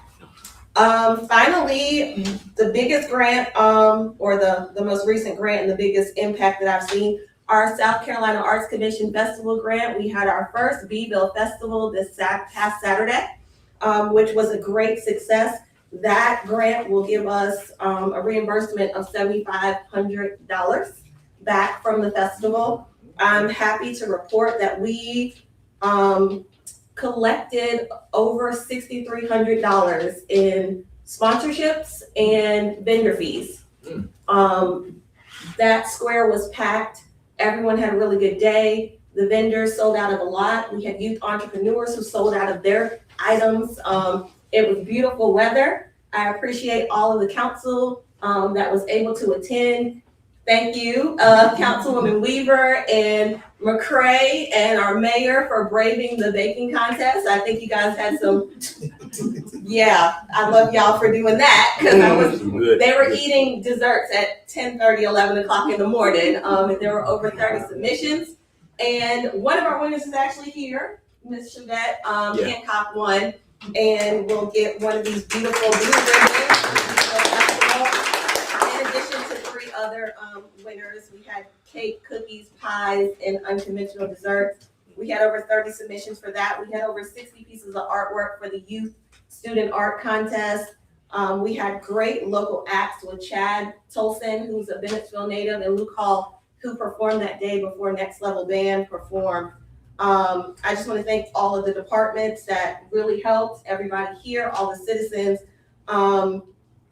I'm really excited about this, and I hope that we can keep it going and moving in the future, and that more people come to Bennettsville for the festival every year. So once we get all the information finalized with the Arts Commission on that, I can give you some solid numbers on how everything looked there. Yes. I just want to say good job, because it was a lot of people there. It was a whole lot of people there. People were coming through, looking over there. I ran into some people that was, I guess, traveling, and they said, oh, they were trying to figure out what was going on, so they got out the car and came over there. So I think that was a plus. So great job with that, and thank you for everybody for all that cake. Even though I got full, I told the mayor, I said, and Councilwoman Weaver, I can't do this no more. And that's rare for me to say. But thank you. That was a great event. Thank you. Everybody. I think everybody. Yeah. Because it was a team effort. Everybody promoted it. I know, Mr. Jennings, you were out there for a long time that day. I appreciate you and your wife being out there. It was a team effort from every department to all of the local businesses downtown, and even the businesses that weren't downtown that were promoting it. I want you guys to give a big shout out to Courtney Medlin, who painted all those bees in downtown. It kind of, what I said was Courtney kind of did the physical representation of the energy that everybody was feeling. It just kind of spread, and the bees just started to spread. So really want to give her a shout out for doing that. Yes, did a great job. Yes. But thank you. Brittany, I do want to say, with that festival around the courthouse, I think it made it friendlier, if that makes sense. I get you. It was more like when we had the Jubilee years ago, and everything was right there. So I think they did great. All right. Good job. And kudos, I was not able to be there, but I've heard so much good feedback from everyone. So I think y'all did a great job with it. And I'm excited to see it come back next year, hopefully, even bigger. But I did want to ask a quick question about the streetscape grant. Where are we with the trees that are in the bump outs? Are they going to be replaced, not be replaced? Do we know yet? So the ones that can be replaced will be on Market, Liberty. I don't think we can do Marlboro.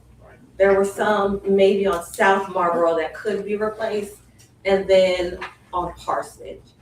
DOT would not allow us to replace trees on Main or Broad. And why is that? They said if we took a tree out, we could not put it back in the right way. What's the reason? Don't know. Yeah, we had all of them marked and ready to go, and then they said no. Oh, you mean DOT? Yes. Yeah, that's why they wouldn't. Why? I guess it's a safety issue, Yeah, but it's a safety. So, yeah, it's all about maintenance. They won't permit or they don't encourage new trees on there right away. So if you cut a tree, fine, they'll take that all day. But if you try and put another tree up, they won't. And that's exactly what our grant was calling for. I just don't understand that. I feel like for, shade and of course beauty, it's so important. And unfortunately I think there are several that are actually dead and have to come out. I wish there was some way that we could work that out. Most other communities Hartsville and different places have trees I agree. in the right of way. I really don't understand that. Yeah, we're trying and we're still going to do all we can. They took a hard line on us with this, Right. but we can revisit it. I will say in my career, I've been battling DOT and trees in that right of way for several years. It's just not something they like, but it happens in communities, and if done right, if done right and using certain techniques in your plannings in certain locations, you can have a beautiful looking streetscape. So we'll keep working on it because that's important to our downtown. We need more canopy cover, and I think that's beautiful. So we'll continue. And not to harp on DOT too hard, but we are completing a walkability project with Holspire. So we have restriped the intersection of Tyson and Fayetteville Avenue. And this is a project that goes back to last year with me and Denise and our previous grant writer with a partnership with Clemson Extension. We'll be installing a couple of solar flashing lights on those school crossing signs. So it used to just have 2 crosswalks there. And really bad visibility. So now there's a really awesome bump out to kind of get people to not take that sharp turn, come out into the road a little bit more before they turn so that people can see them. And we'll be giving you guys a little bit more information on that as well. Okay. All right, thank you again. Thank you. All right. Okay, we'll have Ms. Jahara Gray.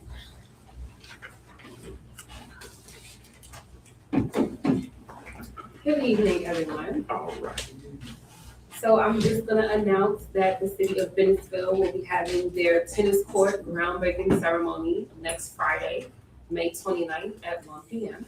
So please make sure you come out. We will actually send the council a formal email just to make sure that you remember to come out and enjoy this monumental moment, basically, because the tennis courts have not been resurfaced, touched in however many years, probably over 20 plus years, and it's in dire need of some attention. So we will be doing our groundbreaking to resurface the tennis courts.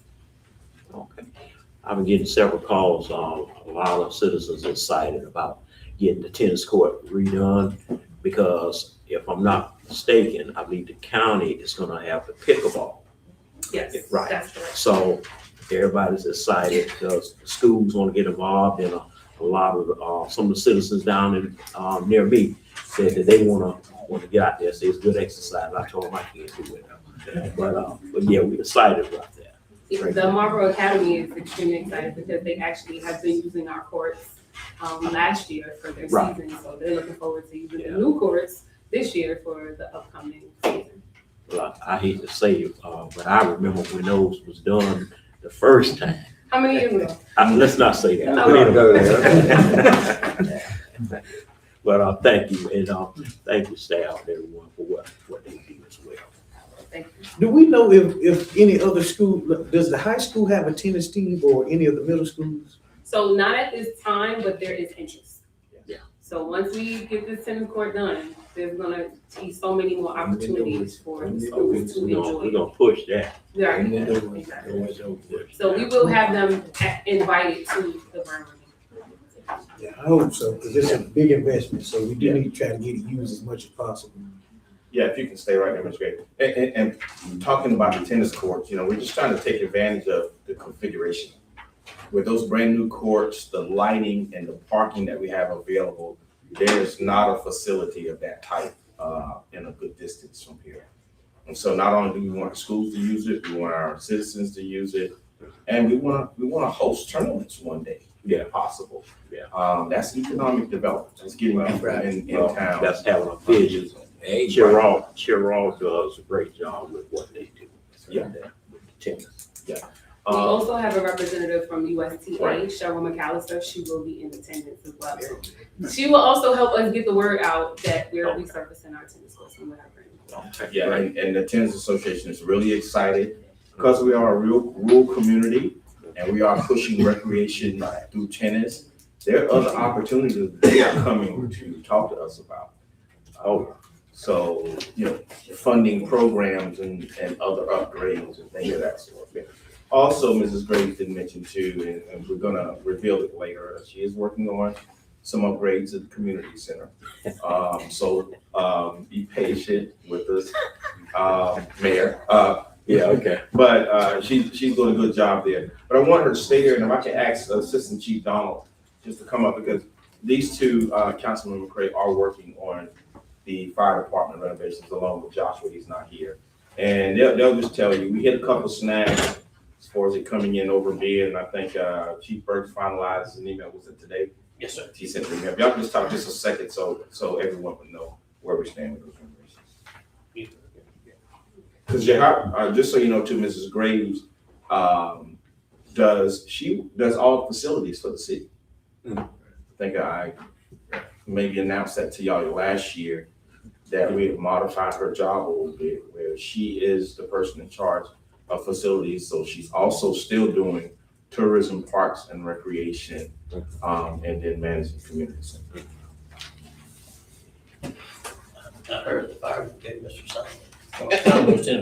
Wait a minute. I didn't hear that. No, yeah, today, I was off today, but Chief Burks included me in the email. He sent an updated plan. I don't know what rendition we're on, but Mr. Rivers came on board. We started working with him, and we're fine tuning everything. We're focusing on, it's not a bedroom renovation, it's putting in bedrooms. Right now, it's a concrete slab and an open warehouse. You've been out there, you've seen it back here. So it's just an open floor warehouse. There's a gas heat in there, so that'll be a complete build out for bedrooms. It'll be like a bunkhouse style bedroom, with what the guys love. It's kind of old school fire station bedroom. There'll be dividers, so you won't be right beside somebody in the bed. But right now they're doing what's called hot cotting. So if me and Jahara and Ms. Weaver work today, we leave at 8 in the morning, the next 3 we're getting in our beds. We're sharing 3 beds. The new layout will have everybody have a bed to themselves. They'll be able to leave their personal effects there in lockers, their bed made, so we're not stripping the linens that morning. Incoming shift puts theirs on. It's just, it's just a lot easier on them to do that. And believe it or not, they don't complain a whole lot. I mean, it doesn't take much to make them happy. But working on that, and then the bathroom over there. So that was a Marvin Electric Co-op warehouse. So the bathroom, everything was kind of retrofitted to the fire department to make it work. And it works. It doesn't work great.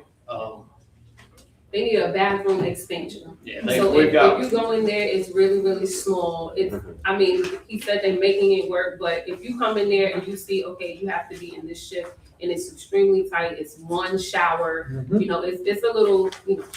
And over there, we've got around the clock, 3 guys there on shift. One's at north side during the day. The 3 chiefs are there, so there's 6 people there, and usually the north side guys are there for training or whatever. So you got 8 people there, but we're modified our schedule also, so sometimes they're working 48 hours.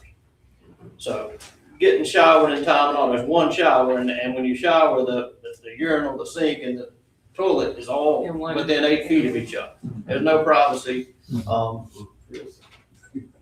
know, so it'd be a lot easier if we could have 2 rooms where somebody's doing their whatever, shaving and that stuff, and the shower. You know, it needs a good renovation. Right. We've narrowed that down, and the bedrooms. And, yeah. So we're working on the bedroom, basically creating a bedroom space for them comfortable enough that it can accommodate everyone, so they don't have to literally share a bed. Okay. And then expanding the bathroom so there is enough space to accommodate more than one person in a bathroom at a time. Okay.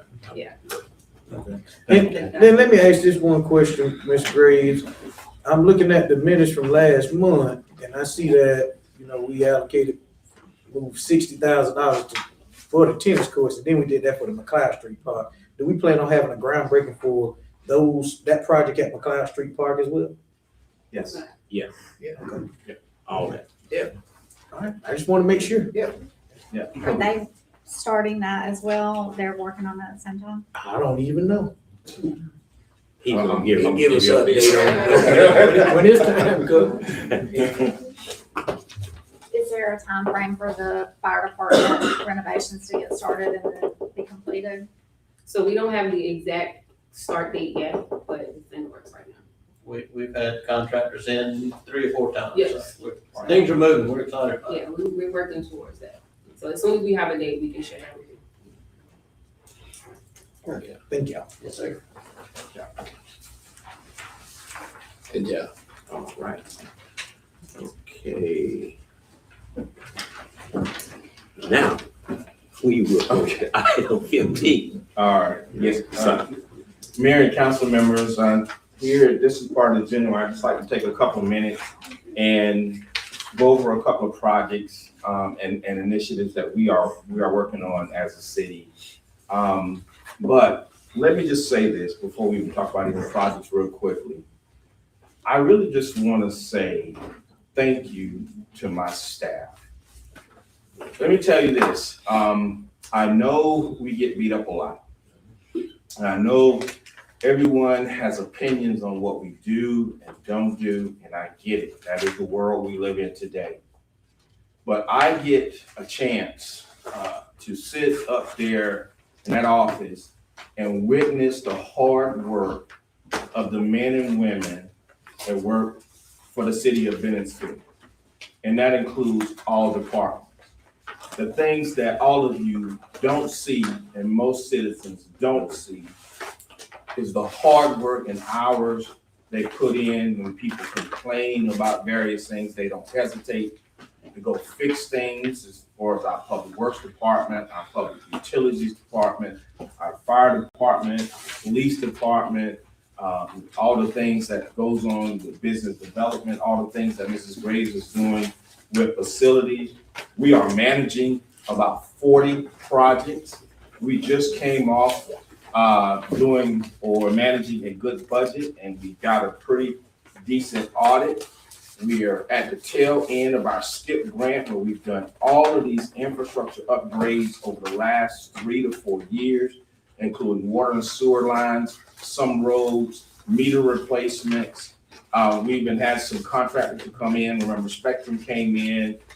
We've done a lot in this city regarding infrastructure upgrades, and we've had some unexpected things that happen that we've had to adjust to. And I just want y'all to hear things like this. I get it. You want to know, and we should do a better job as far as disclosing, like when we move money around to do certain things. But understand this, when you are managing utilities, it is not small ball.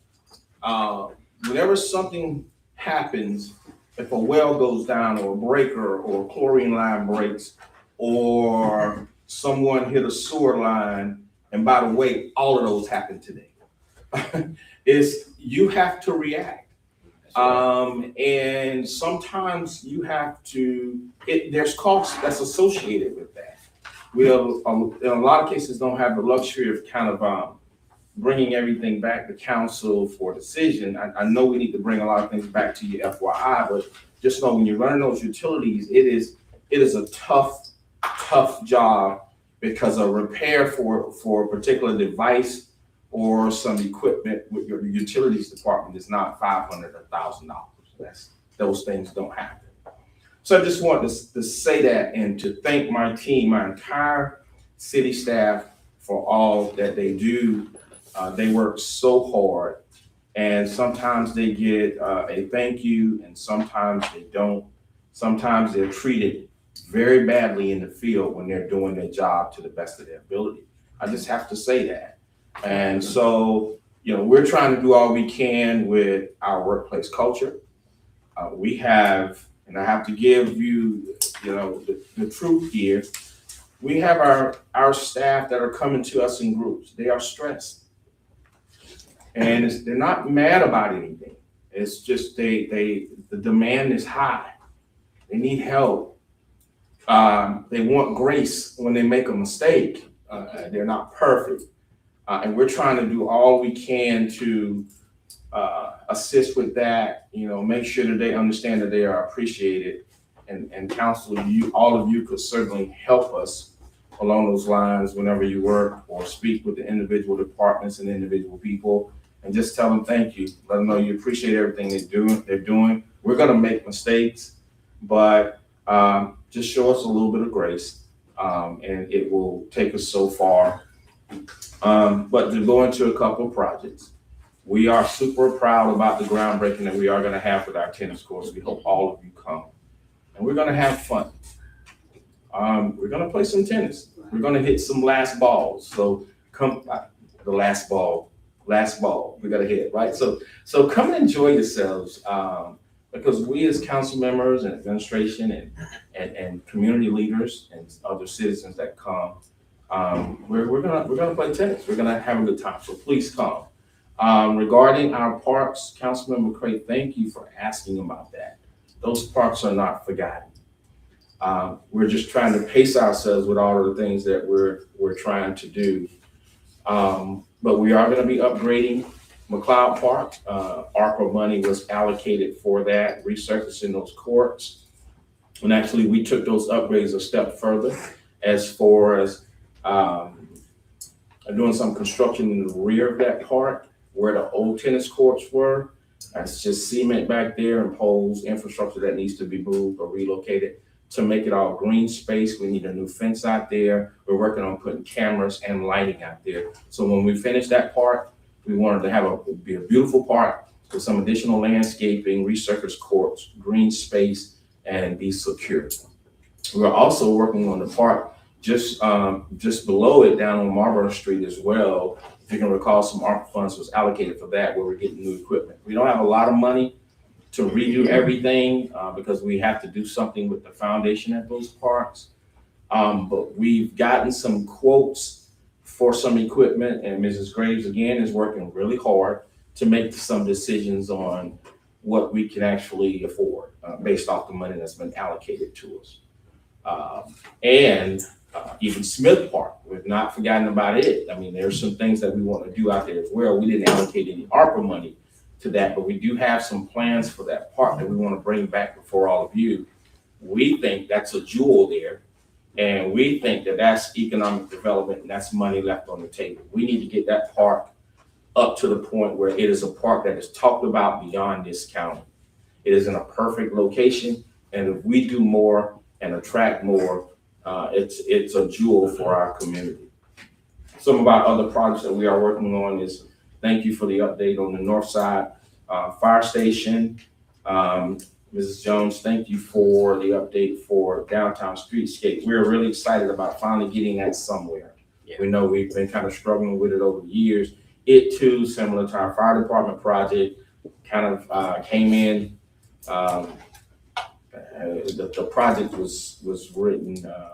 It was over budget as far as how it was written initially, right, for the money that was allocated. And that's not to say anybody did anything wrong. That's just the results of, as time passed and market conditions change, that's what you end up with. But I'll just say we will publish this list to all of you again with updates. I think the only thing we have left to do that we're starting on that we got behind on are the roads that we are going to pave. Only problem we have with that is we've done some initial assessments. The money that we have is not going to be enough to pave all of the roads. So we may have to write the request in a way, we have to rewrite it. It's written in a way where the contract will be able to do repairs in sections on the roads. For the money, that's really all we can get. And the cost of asphalt and fuel is up. Everything is higher now. So we're really trying to manage some of our existing contracts and be careful with some of the new contracts that we're going to enter into. But I hope I answered some of your questions. If not, feel free to come by and chat with me at the office. For our public, we are continuing with water meter replacements. We've replaced 2,500. I think I sent out an update today saying we will be in your neighborhood soon. We'll be starting we're doing a survey first for the electric meters. That's going to take about 30 to 45 days of doing that survey. And then after that, we'll be replacing all the residential electric meters in our city. That's going to be huge. So if you see contractors around your house In about 30 to 45 days, you should get a door knocker and they'll have uniforms on. But that's what they're doing. So please bear with us. I sent out an update today for Lake Paul Wallace. And the reason why I did that is because, for one, we recently met with the engineers for specific updates, but there's still a lot that our community does not know. Every day someone approaches me and says, why don't y'all fix that lake? Because our citizens, and nothing wrong with that, they just don't know about jurisdictions and things of that sort. We don't have anything to do with the jurisdiction of that lake, and it's hard to explain that. So I figured the more information that we put out as updates, and we take moments to educate our citizens on who owns the lake, who governs activities of the lake, who governs the dam, who's responsible for the road, right? Who's gonna get the repairs done, you know, giving them that information so they won't think the city's not doing their job, county's not doing their job, someone's not doing their job. I think educating them and responding to them accordingly is something that we want to continue to do. So I know that's a lot. We have a lot going on in the city. Please show us some grace, but hold us accountable. We don't have a problem with that. I just want to thank my staff. They do a phenomenal job. Yeah. Phenomenal job. Quick question, where are we at on the striping for the parking for Broad Street? I'll be executing an agreement with that tomorrow. It's a smaller amount of agreements, so I didn't have to go through that process. Okay. I won't say who the person will be doing it. I'll email that out to all of you. That person's coming by my office tomorrow so that we can talk about a time frame on getting started, and they can get started as early as first part of next week. Sounds good. Striping Broad Street. Yeah, sounds good. Okay. All right, any questions? Okay, we'll move on to non-agenda. Which start with you this week? I really don't have anything other than the fact that the Beeville Festival was a great event, and I'm looking forward to the next one. Brittany and her staff crew, they did an excellent job, and I knew she was running around everywhere with her little bees on. So, thank you, Brittany. That's all I have. Okay, Councilman Davis. Yeah, first of all, I'd like to thank you, Mr. Simon, and your team for all the hard work you do. I always say that, all the department heads, thank you for the job well done. And ladies, y'all look phenomenal. Y'all look phenomenal all the time, and the work that you do, all the hard work that you do. And it's about like I've heard people say in the church, when the ladies leave, we leave. So it's a lot of ladies around you, so feel pretty confident, Mr. Simon, they'll get the work done. Sometimes with me and we'll lag around. I'm just thankful that we are moving forward. We did allocate some money for McLeod Park and Marlboro Park there in the Shady Rest area in the government work. It takes time, a lot of time for things to move forward. It just doesn't work just like that. We would love for it to work like that, but it doesn't work that way. And so as time moves forward, we'll be talking about it a little bit more, and we'll be doing some more things as we move forward in that. That's all I got. All right. I didn't have any non-agenda items, but I did wonder if we were, I know you had it listed to maybe discuss the recommendations from the Department of Commerce. Yeah, that second item I had in there, that is for information only for all of you. That is what Mrs. Jones said. They're gonna come do a formal presentation on for us. That is a draft, so don't share it right now. Gotcha. But we're very proud of that process, because that was the process that was a very all-inclusive process where we brought rotated citizens in and out to talk about our city. And it's a very data-driven plan. We learned a lot about our downtown and how people spend and travel. Man, we can't wait for that team to give us a final draft and come back in and present that to all of you, along with a recommendation for a project for, I think, $250,000. Do you have an idea of when that will be? I don't, no, we don't know yet, we'll let you know. Councilman Jennings. Yeah, I'd like to make a point from last month's meeting. Council passed unanimously. We talk a budget a lot, and I'll be off of it after this comment. Interest retained and earned from the way the city of Bennettsville over the last several years handled a rather large grant came back to us through Mr. Simon's work. And on our budget this year, with the $1.6 million that we're going to have to spend or obligate before December 31st to send back to the federal government, we had a $90,000 expense coming up on Terrell Street Bridge to move our utility services away from that bridge. And we also have a dam project going on and a well project going on. It would have been another $110,000 out of our next year's budget had we not moved in this direction. I think that's the kind of work we need and the kind of foresight we need, because I mean, we talk about tens and fifties, and it's important to talk about tens and $50,000. That's $200,000 that we will not have to spend out of our utility budget next year. You know, what we just voted first reading on.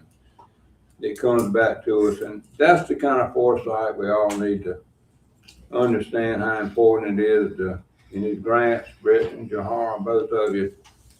Everything y'all do has got something that goes to the future, and we're carrying this to the future just for managing our grants well. That's all I wanted to say. Councilman McCray. Yeah, I got a few things as always. I just want to first and foremost say thank all of y'all for coming out. Go ahead and start off with the Bennettsville Festival. We had a pretty good time at the Bennettsville Festival the other day. I even did karaoke for about half a minute. So that was pretty good. I do want to say about that strategic plan. That strategic plan or whatever, that was a good thing. You know, we met at the community center. They had different times for different groups. One of them was arts and something like that. One of them was for like economic development. One of them for like business owners and stuff like that. So what happened was, for those of y'all that wasn't there, you went there, you sat at a table, and their team had about 10 people, and they all had these computers, and every word you say, you know, they ask you, what you think about downtown? They were on it. And they gave us this good report, and I won't go into it right now because I can't, but it was so detailed, and it gave us some insight on how we can, upgrade our city and town. And so I'm thankful that we had that. I also want to say thank you for those of you who attended the town hall that I had last Thursday at the visitor center. Had a good crowd. Residents came out and explained their concerns. The mayor was in attendance, Councilwoman Hart, Mr. Simon. They all came out and we sat there and we ate because I had food, because I ain't trying to do no event without no food. Okay. But thank y'all for all coming. You know, they explained city services. Some people didn't have, maybe the correct understanding of processes. So, they explained it that way. Well, we all did. And it was, and let me say this about that. It was good dialogue. So even though people might have been upset and had some long-term concerns, they weren't rude. Everything was respectful. Okay. I want to say that thank you to Mr. Simon and his team, because I've been on them about posting the budget. I looked on Facebook, it was finally posted. And we've also been in talks about updating and educating the public. And I looked on Facebook, they had a post about the Cricket Creek, they had a post about the Sherrod Street bridge. Then they had something about the lake. And I don't know if y'all noticed, but under it, it had FAQs, frequently asked questions. And that's what he was talking about a little while ago. it had all these questions that people might have, you know, basic questions to educate the public. And that's what we need to do. Educate the public any way, in any way possible. So thank y'all for that. I will also say, I hope as a council, we can kind of go ahead and get a goal session setting in with, you know, how we did last year, because of course we got different people on council and different priorities. So I do hope that we can get that done. My dissent on the budget. So, you know, I just wanted to explain that, because a lot of times people be thinking I'm a negative Nancy. So I want to let everybody know. I don't just kind of go for anything, you know, I like to kind of evaluate everything for myself. And I think that we need a few more parameters in place as far as the budget. Because if I vote on a budget with these figures, I want to know, I want it tracked whenever something is changed on it. Because I have to vote on it, you know, so I should be privy to that. And that's just my opinion on it. So I cannot support anything unless we have that. And I also sent an email out asking about those parameters. Asked if we could have like a first reading on the ordinance. And I believe last but not least, I'm having a kickball tournament on July 18th.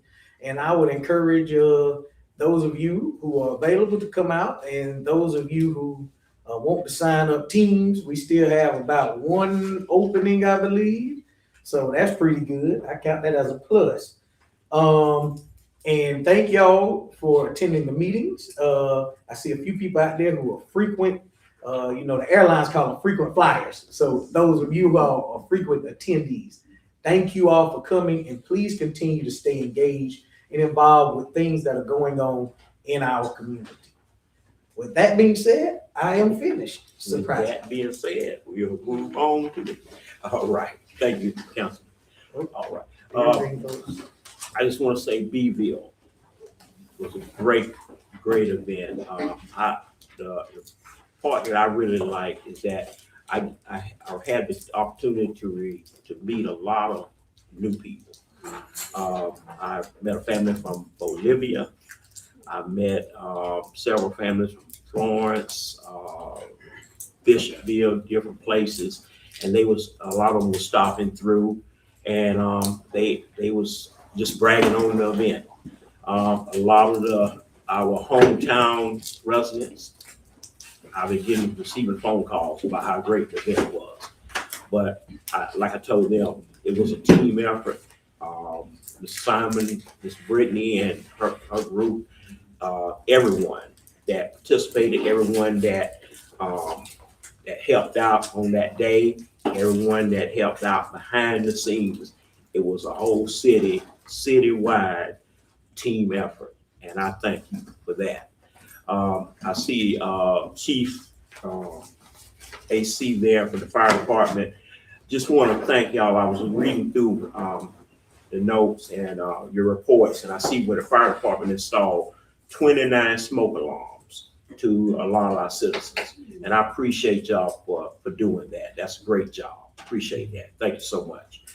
Also, I see where I just want to thank the water department and the gas department. The gas department is installing new meters, and they're doing a great job. They're doing it to monitor, to make sure that any citizen that has a bad meter with the gas, they're going through and they're checking it, because that right there is a hazard. And I just appreciate what they're doing for safety with them. Want to thank our public works department. I was reading their report, and they got a great score on successfully passing they had an unscheduled transfer station inspection. And a lot of times working with that department, a lot of times they wide open. They don't have time to basically do a lot of the cleaning, because they're short staffed and they're trying to get the job done. But they was ready, and they got a great score for that. Just one little thing. What I meant to say, I'm glad you said public works. Last year during our goal set session, we was talking about cross training. in their report, they also indicated, you know how we all used to go through all this about the mosquito spraying and all that. But I see that they're taking initiative to get some people trained to be able to do that. So thank them for that. Yeah, doing a great job. And I just want to, again, just thank everyone, thank council for what everybody's doing. I know we're doing a lot trying to get the budget passed and we're moving forward. I want to hear ideas and visions that council have that we can put together so we can share it with our citizens. Because it's all about moving forward, all about, doing what we can when we can. Some things I want to sit down with Councilman Jennings Mayor Pro Tem Tim Jennings on some things that we want to discuss. So I again thank all our citizens that came out. Like Councilman McCray said, please come back. Please come and be engaged with us. And I have no more. Do you have anything? Anybody? Leave it there. Thank you. Thank you, Mayor. Oh, very good.